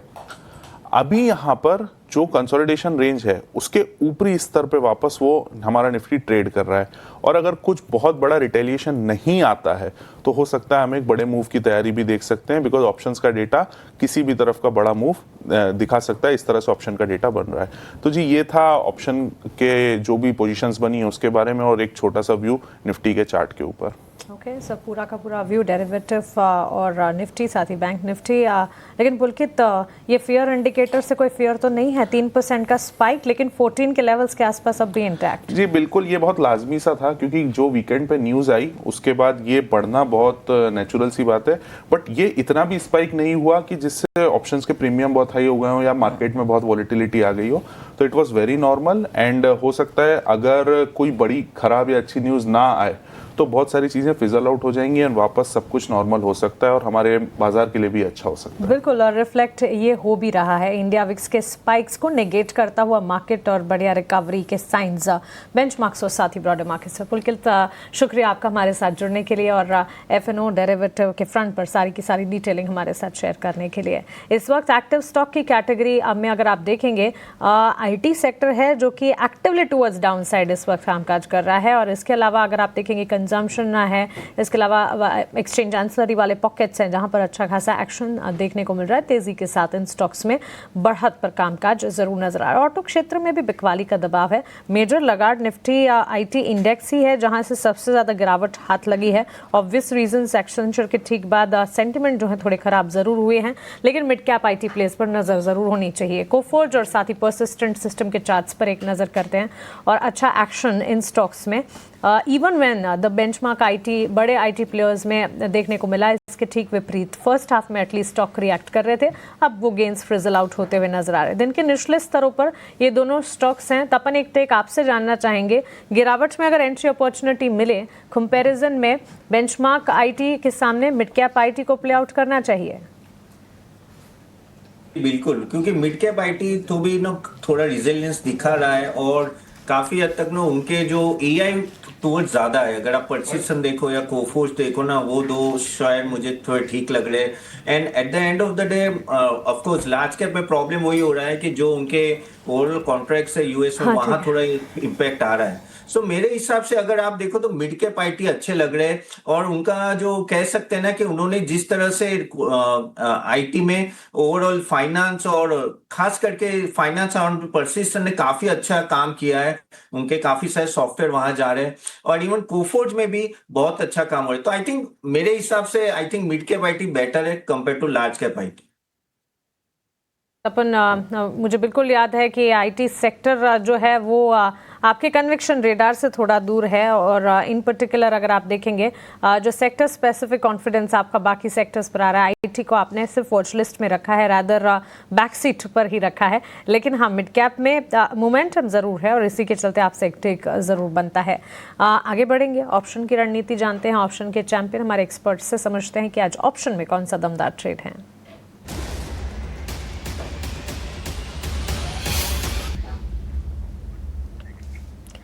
एंजल वन के ओशो कृष्णन हमारे साथ जुड़ गए हैं अपने ऑप्शन के ट्रेड लेकर। गुड आफ्टरनून ओशो, बताएं। Very good afternoon Mansi. आज पूरे दिन डिफेंस काउंटर ने काफी स्ट्रांगली अपने सस्टेनेंस दिखाए। तो डिफेंस काउंटर में से ये कॉल ऑप्शन है भारत डायनामिक्स पे 1950 का कॉल ऑप्शन, करंट मंथ का एक्सपायरी अप्रोक्सीमेटली करेंटली 23-24 के आसपास होवर कर रहा है। तो करंट लेवल्स पे बाई करने की सलाह बनेगी। इसका जो स्टॉप लॉस है वो हमें 12 रुपए का लगाना है एंड जो इसमें टारगेट एक्सपेक्टेड है वो अप्रोक्सीमेटली 54 रुपीज का देखने को मिलेगा। तो ये पूरे ही ट्रेड सेटअप का अगर हम रिस्क देखते हैं तो नियरली 4500 के आसपास का है एंड अगर मैक्सिमम प्रॉफिट देखें, अगर टारगेट अचीव होता है तो नियरली 9000 के टारगेट्स हमें बनते हुए दिखाई देंगे।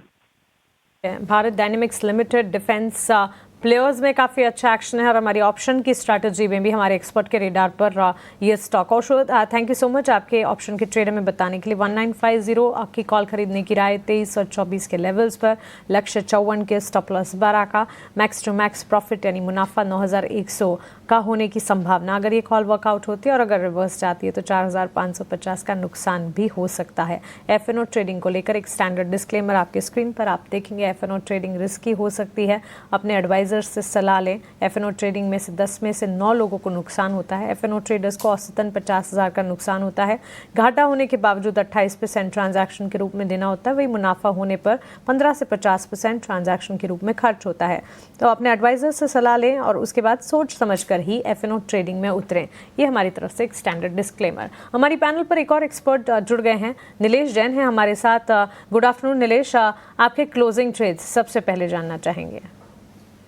Very good afternoon Mansi. बिल्कुल देखिए, खरीदारी पर फोकस है। जिस हिसाब से मार्केट ने निचले स्तरों से काफी अच्छा रिबाउंड हमें देखने को मिल रहा है, तो उसके चलते स्टॉक स्पेसिफिक मूव काफी अच्छा है। आज यहाँ पर खरीदारी करने की सलाह होगी। सबसे पहले खरीदने की सलाह होगी इंजीनियर्स इंडिया इस पर्टिकुलर स्टॉक में। डिस्क्लेमर ये हमने हमारे क्लाइंट को भी दिलाया है, अभी भी इन्हीं भाव पर, इन्हीं लेवलों पर। तो हम यहाँ से एक्सपेक्ट करके चल रहे हैं कि ये जो मोमेंटम है वो थोड़ा एक्सटेंड होना चाहिए। यहाँ से 241 तक की अपसाइड हमें यहाँ पर देखने को मिल सकती है। तो इंजीनियर्स इंडिया इस पर्टिकुलर स्टॉक को खरीदने की सलाह होगी for the price target of 241। Stop loss रखना होगा 219 का। वहीं जो दूसरा स्टॉक रडार पर है वो है L&T फाइनेंस होल्डिंग। यहाँ पर लगातार एक series of high top and high bottom formation हमें देखने को मिल रहा है। काउंटर लगातार एक अपट्रेंड में बना हुआ है, तो यहाँ पर अगर कोई भी डिप मिले तो इसे ऐड करके चल सकते हैं। 188 का स्टॉप लॉस रखना होगा एंड ऊपरी स्तर पर 202 के टारगेट होंगे। ओके, तो चलिए ये स्टॉक्स हैं जो कि नीलेश जैन के फोकस रेडार पर है। Engineers India limited, L&T finance, मजबूती की चाल और ये तेज़ी कायम रहने की संभावना। यहाँ एक छोटे से ब्रेक के लिए हम रुक रहे हैं, लेकिन ब्रेक के उस पार इंश्योरेंस सेक्टर को लेकर एक बड़ी खबर आने वाली है, वो खबर आपको बताएंगे। और 3 बजे मार्केट एट 3 एक्सचेंजेस पर जो खबरों वाले शेयर्स हैं वो भी आपके सामने रखेंगे। आप कहीं ना जाएं, बने रहें।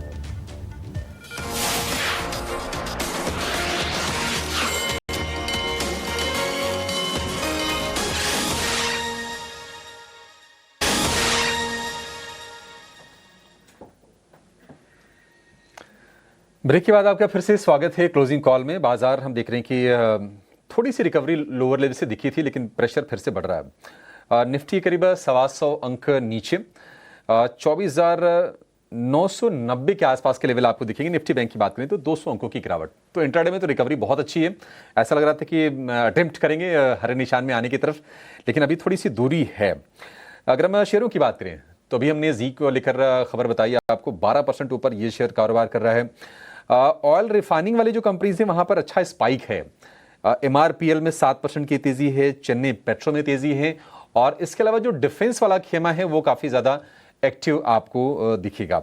डिफेंस में गार्डन रीच करीब 6% ऊपर आ गया है। इसके अलावा अगर आप देखेंगे मिधानी में करीब 4.5-5% के आसपास की तेजी पर कारोबार होता हुआ दिखेगा। तो ये थीम अच्छी लग रही है बाजार में। कैपिटल मार्केट में हम देख रहे हैं कि चौतरफा बाइंग है, एंजल वन चल रहा है, कैम्स चल रहा है, CDSL, BSE रफ्तार इसमें दिख रही है। नीलेश जी, इस कोई शेयर आपके रडार पर आ रहा है क्या जो मार्केट से जुड़ा हुआ हो? क्योंकि देखिए कहा यह जा रहा है कि नहीं, वैल्यूएशन तो भले ही आई है लेकिन ग्रोथ की अपॉर्चुनिटी है तो ये शेयर चलते रहेंगे। ट्रेडर्स की नजर कहां पर होनी चाहिए? बिल्कुल, देखिए अभिषेक जी, इस पर्टिकुलर स्पेस की बात करें तो बॉम्बे स्टॉक एक्सचेंज हिसाब से इस काउंटर ने एक रिबाउंड दिखाया है आज। इसे खरीद के चल सकते हैं। ये हमने हमारे क्लाइंट को भी खरीदारी करने की सलाह दी है इस पर्टिकुलर स्टॉक में। तो यहाँ पर आउटलुक जो है वो पॉजिटिव साइड में बना हुआ है। ऊपरी स्तरों पर 2850 से 2900 तक के लेवल हमें शॉर्ट टर्म के लिहाज से देखने को मिल सकते हैं। 2700 के नीचे का यहाँ पे स्टॉप लॉस रखना होगा। वहीं दूसरी ओर अगर हम ब्रोकिंग सेगमेंट की ओर नजर डालें, यहाँ पर एंजल वन में भी काफी अच्छा रिबाउंड हम देख रहे हैं। टेक्निकली 2800 के आसपास का सपोर्ट है, तो 3050 से 3150 तक के लेवल हमें यहाँ पर देखने को मिल सकते हैं। तो ओवरऑल इस स्पेस में शॉर्ट टर्म के लिहाज से पॉजिटिव मोमेंटम जो है वो कंटिन्यू होता हुआ नजर आ रहा है।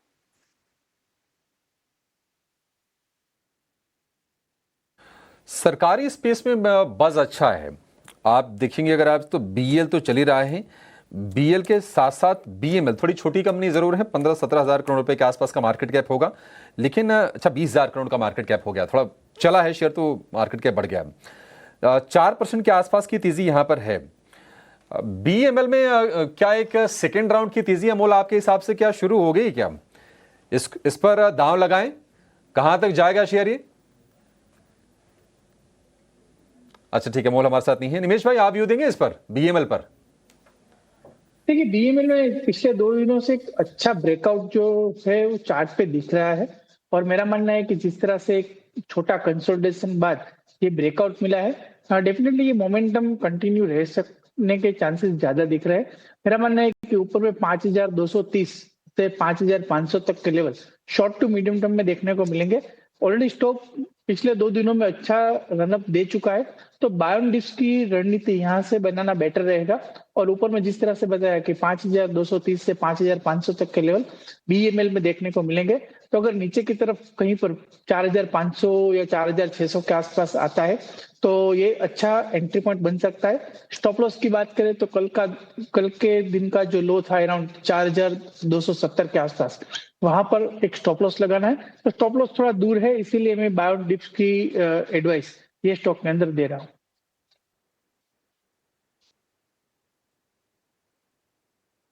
की सलाह है BML के शेयर को लेकर करीब 4.25% ऊपर ये कारोबार कर रहा है। 3.25% की तेजी तो हम देख रहे हैं कि आज RBL बैंक में भी है। तपन जी, RBL बैंक मतलब इसको ना हाल फिलहाल का ट्रेंड ये रहा है कि नहीं 245 के पास जाए तो एक बार निकल लीजिए, 210 के पास है, 210-15 के रेंज में है तो खरीद लीजिए। RBL को लेकर जो निवेशक है उनको आप कैसे गाइड करेंगे? क्या ये पैसे बना के देगा या फिर जो बड़े बैंक्स हैं जिनका साइज बड़ा है, स्केल बड़ा है, उनकी तरफ स्विच कर लें?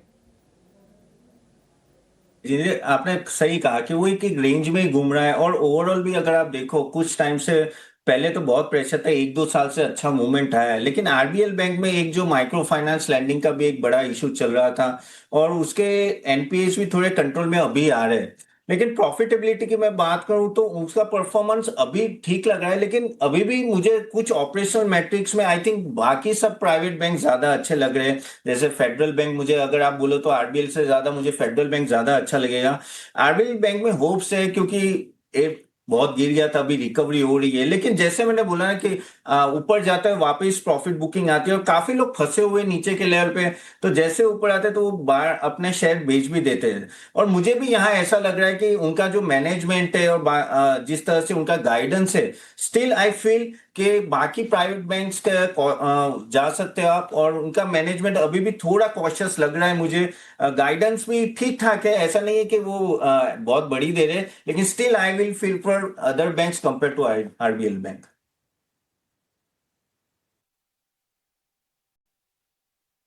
के मुकाबले बाकी बैंक पसंद हैं। आज हम देख रहे हैं कि 234 का प्राइस है, डे हाई के आसपास फिलहाल 3.25% के आसपास की गेंस दिखाई देंगे। लेकिन चलिए 3 बज गए हैं और वक्त हो गया हमारे खास सेगमेंट मार्केट एट 3 का।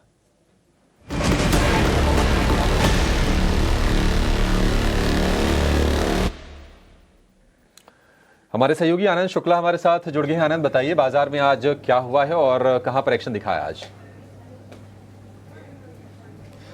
जी हाँ, 3 बजे तक के बाजार की तरफ देखें तो निफ्टी बैंक में रिकवरी देखने को मिल रही है और जिस सेक्टर से सबसे ज़्यादा बाजार को सपोर्ट मिल रहा है वो है मेटल का। मेटल शेयरों में तेज़ी देखने को हमें मिल रही है। जिंदल स्टेनलेस की तरफ देखें 2.5% ऊपर कारोबार कर रहा है। इसके अलावा नाल्को भी 2 से 2.5% ऊपर है और हिंडाल्को में भी 2% से ज़्यादा की तेज़ी देखने को मिल रही है। इसके अलावा कहाँ वॉल्यूम है इसकी बात कर लेते हैं। आज रिफाइनरी शेयरों में हमको तेज़ी देखने को मिल रही है। MRPL की तरफ देखिए 8% ऊपर शेयर कारोबार कर रहा है और औसत से 7 गुना ज़्यादा MRPL के शेयर में वॉल्यूम देखने को मिल रहा है। जी एंटरटेनमेंट की बात करें तो टीवी व्यूअरशिप बढ़ाकर 17% करने का लक्ष्य रखा गया है और शेयर में एक शानदार तेज़ी 10% का उछाल देखने को मिल रहा है और वॉल्यूम जो है वो औसत से 6 गुना ज़्यादा यहाँ भी देखने को मिल रहा है। LT फूड्स की बात करें तो सब्सिडियरी पर 340% की ड्यूटी लगाई गई है और शेयर आज 7% कमज़ोर है। वॉल्यूम यहाँ औसत से 5 गुना ज़्यादा दिख रहा है। इसके अलावा कोफोर्ज पर एक खबर है। कोफोर्ज ने ड्यूक यूनिवर्सिटी के बिजनेस स्कूल के साथ करार किया है और ये जो करार है वो AI को बढ़ावा देने के लिए किया गया है। शेयर में पॉजिटिव एक्शन देखने को मिल रहा है। अंत में एक ब्रोकरेज रिपोर्ट की बात कर लेते हैं। ऑयल इंडिया पर एंटिक की ब्रोकरेज रिपोर्ट आई है। हालांकि एंटिक ने जो लक्ष्य है उससे घटाया है, 570 से घटाकर 552 किया है, लेकिन जो रेटिंग है वो खरीदारी की दी है। साथ ही साथ FY26 तक 3.65 MT क्रूड आउटपुट का लक्ष्य रखा है और मार्च 2026 तक गैस आउटपुट में बढ़ोतरी की उम्मीद भी जताई है। तो इसी के चलते शेयर में 1.5% के आसपास की तेज़ी आज हमें देखने को मिल रही है। तो 3 बजे तक ये सारे अपडेट्स थे जिनकी वजह से इन सारे शेयरों में आज एक्शन देखने को मिल रहा है हमें। अपडेट्स जिसका इम्पैक्ट ऑयल इंडिया पर एंटिक की रिपोर्ट आज सुबह बाजार खुलने से ठीक पहले जब ब्रोकरेज रिपोर्ट्स हम आपको बता रहे थे, हमने आपके सामने रखी थी एंटिक की रिपोर्ट और इस रिपोर्ट के साथ आज के सत्र में ऑयल इंडिया के स्टॉक प्राइस में 1.5% के गेन जरूर देखने को मिले हैं। क्रूड आउटपुट को लेकर जो कंपनी का लक्ष्य है इस रिपोर्ट में उसे बयां किया गया और इसके अलावा भी कंपनी के ऊपर अपने टारगेट्स खरीदारी की राय बरकरार और 552 के लेवल्स एंटिसिपेटेड है। नीलेश, ऑयल इंडिया के चार्ट और साथ ही ONGC पर भी आपका टेक जानना चाहेंगे। ऑयल इंडिया पर 552 के लक्ष्य एंटिक की रिपोर्ट मानकर चल रही है और इसके अलावा ONGC में भी हम देख रहे हैं of course crude related counters हैं तो उसका एक इम्पैक्ट आना ज़रूर है। कच्चे तेल की चाल इस वक्त सबसे ज़्यादा फोकस रेडार पर है। आपके टेक्स क्या होंगे? देखिए, दोनों ही स्टॉक्स का अगर स्ट्रक्चर देखें तो निचले स्तरों से एक बेस फॉर्मेशन बनाने के बाद काउंटर में एक ग्रेजुअल अपमूव में देखने को मिल रहा है।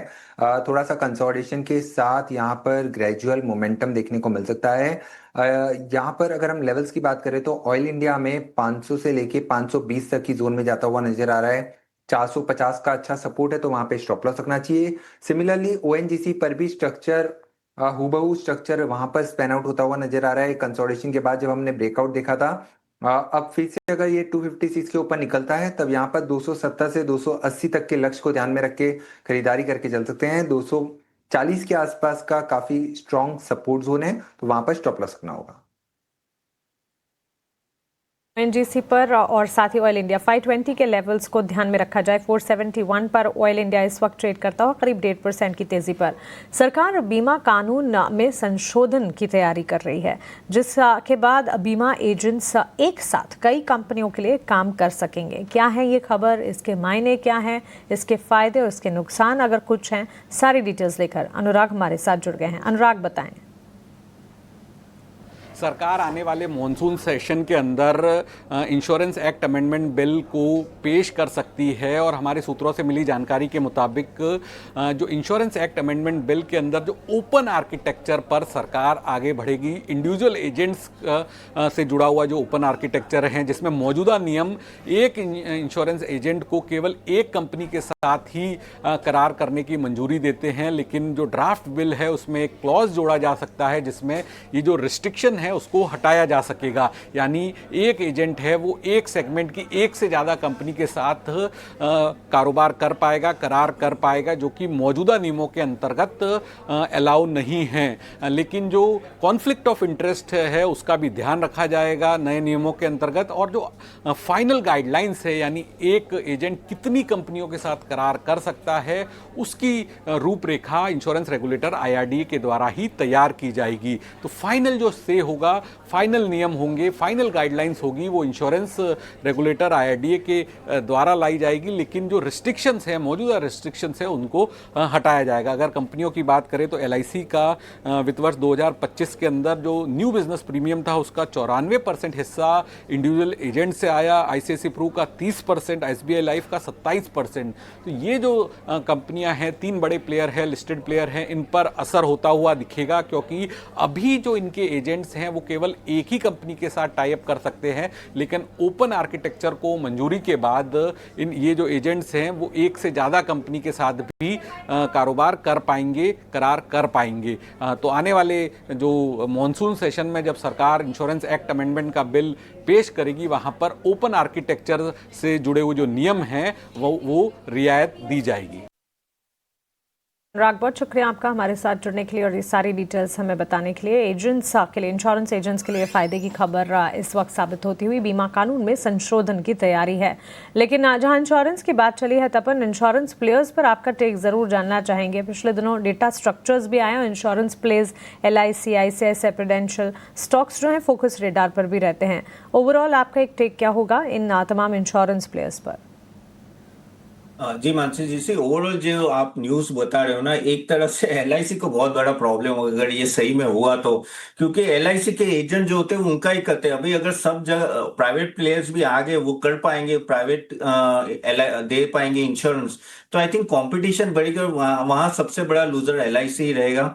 और HDFC और ICICI है, लेकिन आई थिंक उनको गेन ही होगा ओवरऑल, क्योंकि वहां से LIC का शेयर मिलेगा। अभी क्या हो रहा है कि एक ही एजेंट एक ही कर रहा है, तो वो एक बड़ा रिस्ट्रिक्शन रहता है। और अभी आप देखें तो इंश्योरेंस में भी काफी हद तक प्रीमियम बढ़े। अगर 16 से 20% से ऑलमोस्ट कह सकते हैं कि ओवरऑल ग्रोथ रही है, सॉरी 10 से 20% के बीच में। और एक तरह से लग रहा है कि इंश्योरेंस का पूरा एज ए सेक्टर ना थोड़ा बूमिंग पीरियड चल रहा है, अभी धीरे धीरे अच्छा चल रहा है। खास करके ऑफ कोर्स लाइफ इंश्योरेंस है, लेकिन अभी जनरल इंश्योरेंस भी, खासकर से हेल्थ इंश्योरेंस भी अच्छा चलने लगा है। सो ओवरऑल ये सेक्टर में भी गवर्नमेंट काफी सारे चेंजेस लाए, ये बहुत बड़ा चेंज है। इससे तो मुझे लग रहा है पॉलिसी बाजार को भी थोड़ा इश्यू होगा, क्योंकि वो एक साथ सब बेच रहे, बाकी सब एजेंट एक साथ नहीं बेच पाते।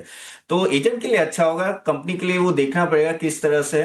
लेकिन मेरे हिसाब से काफी सारे रूल्स आई थिंक अच्छे आ रहे हैं, और यहां से भी मुझे कह सकते हैं कि बढ़ोतरी लग रही है कंसिस्टेंटली। अगर आप मुझे बोलो कि ये HDFC, ICICI और SBI, LIC में कौन सा, तो मुझे SBI ज्यादा अच्छा लग रहा है, क्योंकि उनका ग्रोथ अच्छा रहा है। और आई थिंक उनका जो गाइडेंस दिया है वो भी आई थिंक 20% ग्रोथ, नॉर्मल 25% से वो न्यू प्रीमियम का ग्रोथ बता रहे हैं, तो वो मुझे अच्छा लग रहा है। So SBI is my top pick on insurance sector. National LIC के लिए यह खबर क्यों एक कंसर्न हो सकती है, और टॉपिक के तौर पर SBI लाइफ तपन दोषी के तरफ से हमें मिलता हुआ।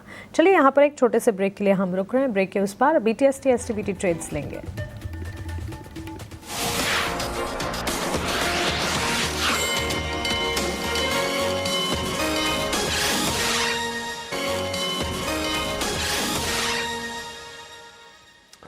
ब्रेक के बाद आपका फिर से स्वागत है क्लोजिंग कॉल में।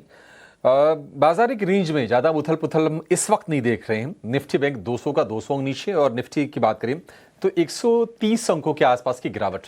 हालांकि दिन की निचले स्तर से रिकवरी अगर आप देखेंगे तो दोनों में ही बहुत ही सॉलिड है, और हमने 25,000 के ऊपर के भी लेवल देखे निफ्टी में। एडवांस डिक्लाइन का रेशियो थोड़ा टिल्टेड ज़रूर है, लेकिन धीरे धीरे करके हमने देखा कि तेजी वाले शेयरों की जो संख्या वो बढ़ी है।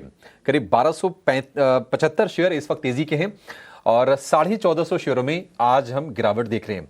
निफ्टी में जो लीडरशिप आई है वो आई है ट्रेंड से, करीब 4% की तेजी। BL में 3% के अच्छे मूव, और शुरुआत से ये शेयर गर्म रहा है। BL का एक ऑर्डर की खबर आई थी, हालांकि ऑर्डर कितने 500 करोड़ रुपए के आसपास की ऑर्डर, लेकिन शेयर में करीब 3% के आसपास की शानदार तेजी आज के सत्र में हमने देखी है। एक व्यू चाहिए आपसे नीलेश जी, बजाज फाइनेंस पर।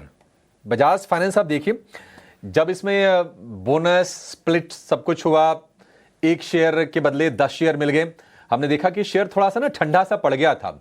बावजूद इसके कि वॉल्यूम तो आ गया, अब थोड़ा रफ्तार पकड़ता हुआ दिख रहा है। आज तेजी ठीक है, ये भाव ठीक है क्या? किसी को अगर ट्रेड लेना हो, अगर मान लीजिए पोजिशनल व्यू अगर रखना हो, क्या एंट्री करें यहाँ पे? देखिए अभिषेक जी, जिस हिसाब से करेक्शन हमने देखा था, काउंटर ने एक अच्छा पॉजिटिव डेवलपमेंट हमें देखने को मिल रहा है, वो है एक डबल बॉटम पैटर्न का ना 885। ये काफी अच्छा सपोर्ट अब बन चुका है। बिल्कुल इन लेवलों पर एक कॉन्ट्रावेट लेके चल सकते हैं, जिस हिसाब से गिरावट अब यहाँ पर थोड़ी सी थमती हुई नजर आ रही है। एक स्ट्रॉन्ग पुल बैक की संभावना है काफी ज्यादा है, और ये स्टॉक यहाँ से 930 950 तक जा सकता है, और स्टॉप लॉस रखना होगा 885 का, और लॉन्ग पोजीशन करंट लेवल पर लेके चल सकते हैं। ठीक है, मौजूदा स्तर पर आप लॉन्ग के प्रोजेक्ट्स आप बना सकते हैं बजाज फाइनेंस में। 3:15 हो गए हैं, जरा फटाफट ये समझ लेते हैं कि BTST या फिर STBT की ट्रेड्स कौन से हैं। नीलेश जी, आप ही बताइए, कोई शेयर जो आपने खोजा हो जहां पर आपको लगता है कि आप कल के लिए अगर आज खरीदें तो बढ़िया पैसा देके जाएगा, कौन सा शेयर होगा वो? देखिए मेटल स्पेस में काफी अच्छा मूव हमें आज देखने को मिला है, तो मेटल स्पेस में एक BTST ट्रेड लेके चल सकते हैं, स्पेसिफिकली एल्यूमिनियम स्पेस, जहाँ पे एक हिंडाल्को कंपेटिवली बेटर प्लेस नजर आ रहा है। स्ट्रक्चर काफी पॉजिटिव है, और काउंटर में अगर हम आज का मूव देखें तो यहाँ पे एक शॉर्ट कवरिंग होती हुई नजर आ रही है। टेक्निकली ट्रायंगल फॉर्मेशन का ब्रेकआउट है। 671 से लेके 685 तक की अपसाइड यहाँ पर देखने को मिल सकती है। 649 649 का स्टॉप लॉस रख के हिंडाल्को इस पर्टिकुलर स्टॉक को लॉन्ग करके चल सकते हैं।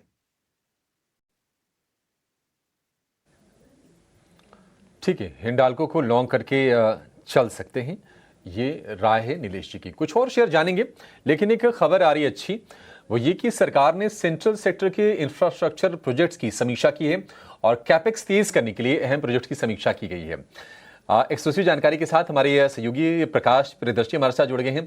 प्रकाश, निश्चित तौर पर कैपेक्स से रिलेटेड स्टोरी आ भी रही थी और आप एक और नया अपडेट लेकर आए हैं, बताइए क्या खबर है आपके पास?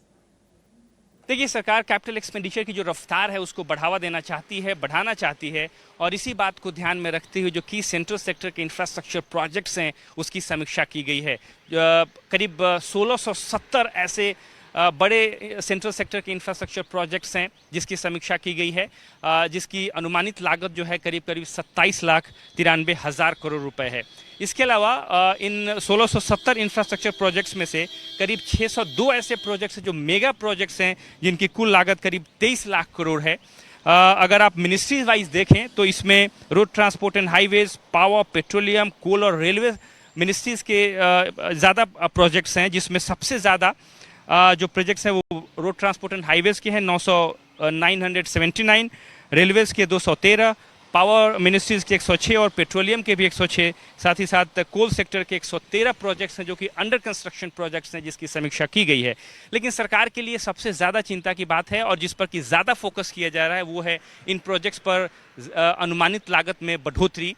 करीब करीब 4 लाख करोड़ रुपए का कॉस्ट ओवररन है, यानी कि अगर ये प्रोजेक्ट समय पर पूरा नहीं हो पा रहे हैं, और कई ऐसे प्रोजेक्ट की समीक्षा की गई है जो कि समय पर पूरे जिसको कि समय पर पूरा करना संभव नहीं है, उसकी वजह से जो ओवरऑल अनुमानित लागत है उसमें करीब 4 लाख करोड़ रुपए की बढ़ोतरी होती हुई दिख रही है। लिहाजा मॉस्पी ने सभी मिनिस्ट्रीज के जो कंसर्न मिनिस्ट्रीज हैं उनसे ये कहा है कि जो अंडर कंस्ट्रक्शन प्रोजेक्ट्स हैं उसकी समीक्षा करें, ताकि जो कॉस्ट ओवररन है, जो एडिशनल लागत दिख रही है उसमें कमी लाने में मदद मिले, इस बात को ध्यान में रखते हुए समीक्षा की गई है।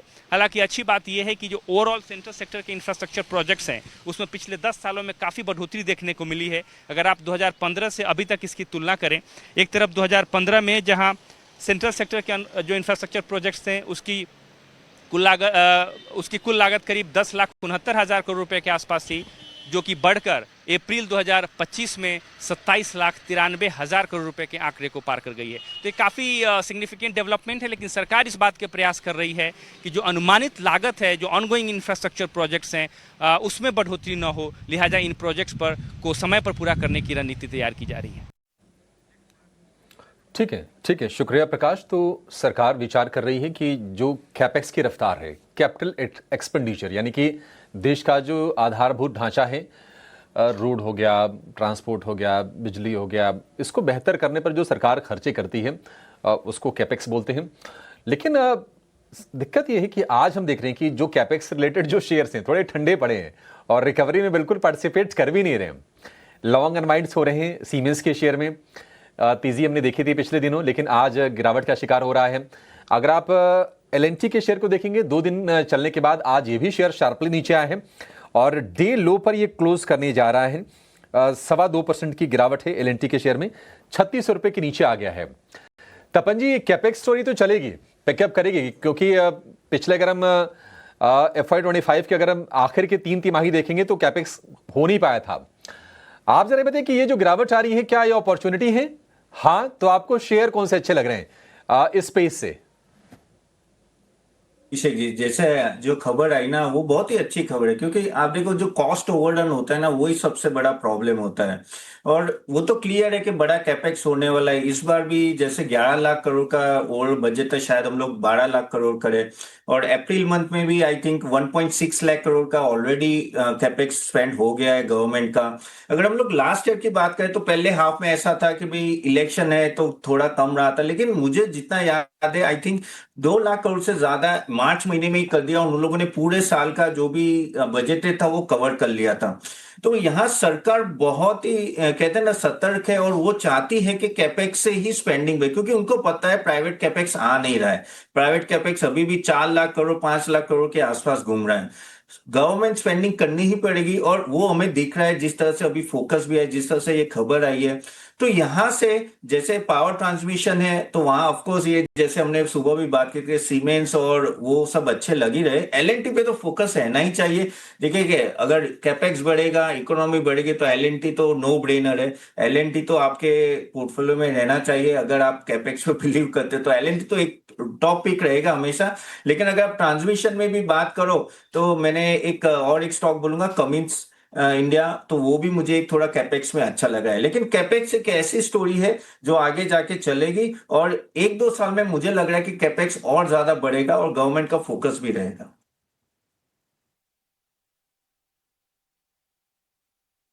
सरकार का फोकस तो रहेगा और ज्यादा यहां से चीजें अच्छी होंगी। निफ्टी में थोड़ी सी प्रेशर और बढ़ा है, 140 अंक नीचे। निफ्टी बैंक की बात करें तो 200 अंकों की गिरावट यहां पर है। नीलेश भाई, मान लीजिए अगर निफ्टी बैंक में किसी को अभी ट्रेड लेना हो तो आप क्या सजेस्ट करेंगे? ट्रेड लें या फिर अवॉइड कर दें? क्योंकि ये देखिए, ओवरनाइट वाला रिस्क लेके क्यों जाना, क्यों दिल की धड़कन बढ़ाना, रात भर नींद हराम क्यों करनी? आप सजेस्ट क्या करेंगे? देखिए अभिषेक जी, सबसे पहले तो ये समझना होगा कि इवेंट्स कौन से हैं इस सप्ताह। सबसे बड़ा इवेंट मंथली एफएनओ की एक्सपायरी है इस सप्ताह निफ्टी और बैंक निफ्टी की, तो कहीं ना कहीं वॉलेटिलिटी ज्यादा होगी। दूसरी ओर जियोपॉलिटिकल टेंशन जो मिडल ईस्ट में चल रहा है वो अभी तक बना हुआ है। तो क्लियरली इन इवेंट्स के चलते यही बेहतर होगा कि आप इंडेक्स पर ट्रेड कर रहे हैं तो इंट्राडे में ही अपनी पोजीशन को सीमित रखें और ओवरनाइट रिस्क ना कैरी करते हुए बेहतर होगा कि कल का ट्रेड कल ही आप निर्धारित करें। और इन लेवलों पर मेरे ख्याल से अगर मुझे कोई ट्रेड लेना भी होगा तो मैं लॉन्ग साइड में ही लूंगा, क्योंकि निचले स्तरों से हमें काफी अच्छा रिबाउंड देखने को मिल रहा है। और जो वॉलेटिलिटी इंडेक्स है वो भी काफी शांत है, 14 के आसपास है अभी भी। तो वो देख के ऐसा कहीं लग नहीं रहा है कि कोई बड़ी गिरावट हमें इमीडिएट बेसिस पर देखने को मिलेगी। तो इस प्रकार के मार्केट में बेहतर होगा कि सेक्टर्स एंड स्टॉक्स पर फोकस करें। अगर इंडेक्स पर ट्रेड लेना ही है तो लॉन्ग साइड में लेके चल सकते हैं, but given the option I would prefer to stay sideline and कल का ट्रेड हम कल के ऊपर छोड़ेंगे। ठीक है, कल का ट्रेड कल करेंगे। ओवरनाइट ट्रेड इंडेक्स को अवॉइड कीजिए, स्टॉक्स में जहां पर मौके बन रहे हैं वो ट्रेड लीजिए। तो नीलेश भाई, ये काम कीजिए, जरा यूएसएल चेक कीजिए। यूएसएल को शॉर्ट करके जाएं क्या? डे लो पर है, करीब 3% के आसपास से गिरावट ऑलरेडी इसमें हो गई है। बिल्कुल, देखिए यूनाइटेड स्पिरिट एक स्ट्रक्चरल ब्रेकडाउन देता हुआ नजर आ रहा है, और काउंटर में ऐसा लग रहा है कि ये यहाँ से और गिरावट गहरा सकती है। 1390 से लेके 1370 तक के लेवल हमें लोअर साइड में देखने को मिल सकते हैं। आज का जो क्रैक हम देख रहे हैं प्राइस एक्शन में, उसके अंदर वॉल्यूम का पार्टिसिपेशन काफी स्ट्रांग देखने को मिल रहा है। तो एक कैंडिडेट है शॉर्ट का, और निचले स्तरों पर 1390 1370 तक की संभावनाएं काफी ज्यादा है इस पर्टिकुलर स्टॉक में। 1445 के स्टॉप लॉस से यूनाइटेड स्पिरिट में शॉर्ट ट्रेड लिया जा सकता है।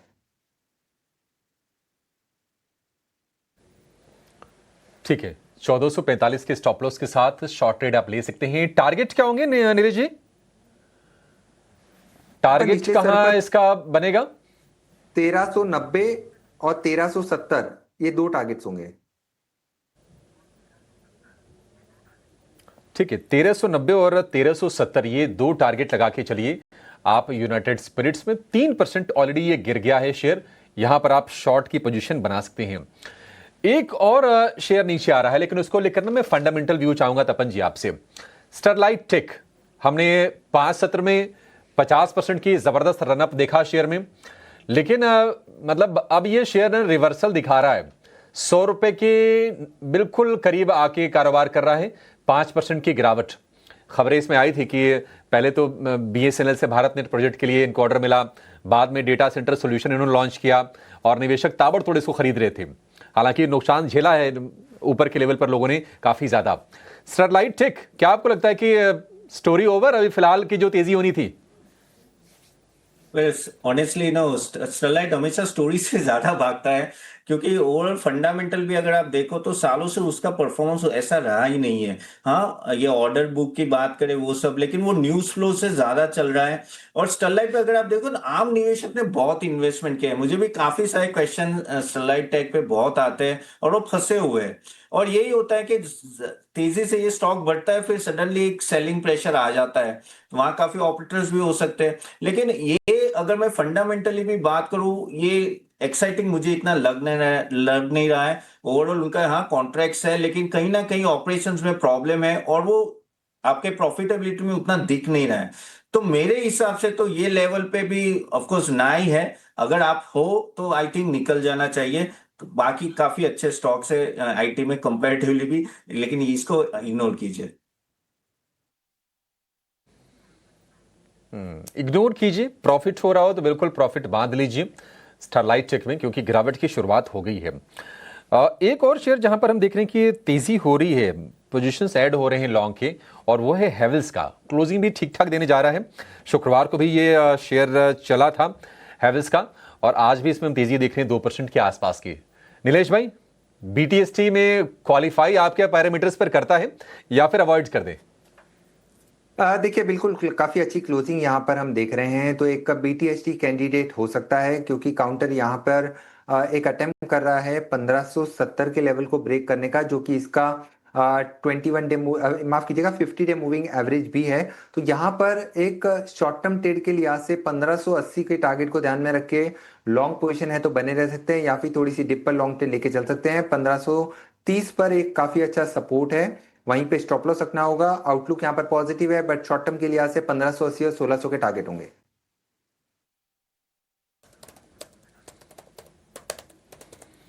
ठीक है, 1600 रुपए के टारगेट होंगे हैवेल्स के, आप इसमें तेजी कर सकते हैं। 1562 रुपए का भाव है। बाजार बंद होने में 2 मिनट के आसपास का समय रह गया है। आज फिर से चूंकि माहौल अनिश्चित है तो दोनों साइड के लोगों को ट्रेड मिले। शुरुआत काफी कमजोर हुई, 24,800 के आसपास तक के हमने ये स्तर देखे, 24,825 के आसपास के, और वहां से रिवर्सल काफी शानदार हुआ, करीब 200 पॉइंट रिकवर किया निफ्टी ने इंट्राडे में। लास्ट आवर में हमने देखा कि थोड़ा सा ना ट्रेड मतलब थोड़ा प्रेशर बढ़ा, क्योंकि ओवरनाइट रिस्क है, वो रिस्क लोग नहीं ले जाना चाहते हैं, तो उसके चलते फिर से बिकवाली थोड़ी लौटी। निफ्टी 150 अंक नीचे बंद होने जा रहा है, और निफ्टी बैंक की बात करें तो जो गिरावट है 220 अंकों के आसपास की है। लेकिन आधे % से थोड़ा सा कम निफ्टी बैंक में गिरावट है, आधे % से थोड़ा सा ज्यादा निफ्टी में गिरावट है। तो जो तनाव था अमेरिका के हमले का ईरान के ऊपर, बाजार ने उसको कह सकते हैं कि खारिज तो किया है। अब देखते हैं कि अगर एस्केलेशन यहां से नहीं बढ़ता है तो फिर से तेजी के खिलाड़ी बाजार में लौटेंगे, इसकी संकेत मिलने लगे हैं। कच्चा तेल हमने देखा कि $79 के ऊपर निकला, भाव $77 के नीचे आ गए हैं, तो ये एक आपके लिए बढ़िया फैक्टर है। दूसरी चीज ये है कि FIs की पोजीशनिंग आज देखना होगा कि काफी किस तरह की रहती है, क्योंकि शुक्रवार को तो बहुत अच्छी बाइंग के नंबर आए थे। आज क्या FIs करते हैं, लॉन्ग होल्डिंग 24% पर पहुंच गई है, बढ़ते बढ़ते हमने देखा था कि 17% के नीचे गया था, वहां से लगातार हम देख रहे हैं कि FI धीरे धीरे करके अपने पोजीशन ऐड कर रहे हैं लॉन्ग साइड में, और इंडेक्स फ्यूचर में जो लॉन्ग है 24% के आसपास है। क्या आज भी खरीदेंगे, ये एक देखने वाली चीज होगी। आज का जो कह सकते हैं कि जो मेजर जो कल्प्रिट रहा बाजार को गिराने में, वो रहा IT, क्योंकि एक्सेंचर के नंबर के बाद एक्सेंचर का शेयर टूटा था और भारतीय शेयरों पर भी उसका रब ऑफ इफेक्ट आया है। नेस्डेक में भी कमजोरी थी, तो हम पूरी की पूरी तरह से ये नहीं कह सकते कि सिर्फ एक्सेंचर करते हुआ है, नेस्डेक भी कमजोर था। इन्फोसिस, HCL टीसीएस में गिरावट आज काफी ज्यादा रही, विप्रो में भी करीब करीब 1.25% की कमजोरी के साथ आज के सत्र में बंद हुआ। लेकिन अगर हम तेजी के शेयरों की बात करें तो ट्रेंट और बीएल ये आउट परफॉर्मर रहे निफ्टी के, दोनों में 3% से ज्यादा की तेजी रही। और कुछ बाइंग हमने आज मेटल में होती हुई देखी, जिसमें हिंडाल्को प्रमुख था, करीब 2% के आसपास की तेजी। कुछ सेगमेंट्स जहां पर आज थीमेटिक प्ले हमने अच्छा देखा, एक तो ये कि जो वायर एंड केबल वाले जो शेयर हैं आज बढ़िया मूव्स रहे हैं, पॉलीकैब, केईआई, बाकी भी जो शेयर्स हैं वो भी बढ़िया मजबूती के साथ बंद हुए, क्योंकि कॉपर के प्राइसेस थोड़े से सॉफ्ट हुए। क्या सस्टेन कर पाएंगे, क्योंकि कॉपर थोड़ा वोलेटाइल है, नीचे शायद रहेगा नहीं, चाइना से डिमांड अच्छी, ये आगे देखने वाली चीज जरूर होगी। इसके अलावा जो सरकारी जो शेयर्स थे, NHPC, NTPC, SJVN, BL, BML, तमाम शेयरों में आज हमने बढ़िया रैली बनते हुए देखी। और कैपिटल मार्केट वाली थीम चली है, बीएसई हो गया, एंजल वन, कैम, सीडीएसएल जैसे शेयर में आज हमने बढ़िया तेजी होती हुई देखी। लेकिन कैपिटल गुड्स वाले शेयर आज कमजोर रहे। सीमेंस आज सबसे ज्यादा गिरावट वाला शेयर रहा, 3.5% टूटा। और उसके अलावा हमने देखा कि एलएनटी के शेयर में भी 2% की गिरावट रही, डे लो पर यह भी शेयर बंद होने जा रहा है। अब देखते हैं कि ट्रंप कुछ ना कहें तो अच्छा है, ईरान यहां से चीजों को एस्केलेट ना करे तो बढ़िया है। अभी तक तो 2 दिन हो गए, कुछ ऐसी नेगेटिव न्यूज नहीं आई है। अगर कोई नेगेटिव न्यूज नहीं आती है तो आप फिर से कल सोच सकते हैं बाजार में तेजी के लिए। थोड़ा सा क्वेश्चन है ये 150 अंकों के आसपास का, कल बाइंग हो सकता है कि लौट सकती है, बट डिपेंड ये करता है कि ओवरनाइट न्यूज किस तरह से निकल कर आती है, अमेरिका से, मिडिल ईस्ट से, बाकी जो बड़े देश हैं उनका रिएक्शन क्या होता है, ईरान के ऊपर अमेरिका ने जो हमला किया उसको लेकर, ये सारी चीजें आगे की आगे देखी जाएगी। फिलहाल इस शो को यहीं पर समाप्त करेंगे। कुल मिला जुला के जितनी चिंताएं थी उसके हिसाब से एक बढ़िया सत्र बाजार में आज बीता है। 0.5% के आसपास के ही नुकसान इंडेक्स के फ्रंट पर हमें देखने को मिला है। नीलेश भाई, तपन जी, बहुत शुक्रिया आज समय देने के लिए और विस्तार से तमाम शेयरों पर और इंडेक्स पर अपना व्यू हम देने के लिए और हमारे दर्शकों की मदद करने के लिए। फिलहाल इस शो को यहीं पर समेटेंगे, लेकिन आप कहीं जाएगा नहीं, क्योंकि कल की तैयारी थोड़ी बहुत हम आज ही करवा देंगे। एक छोटे से ब्रेक के बाद लेकर आएंगे कल की तैयारी। नमस्कार।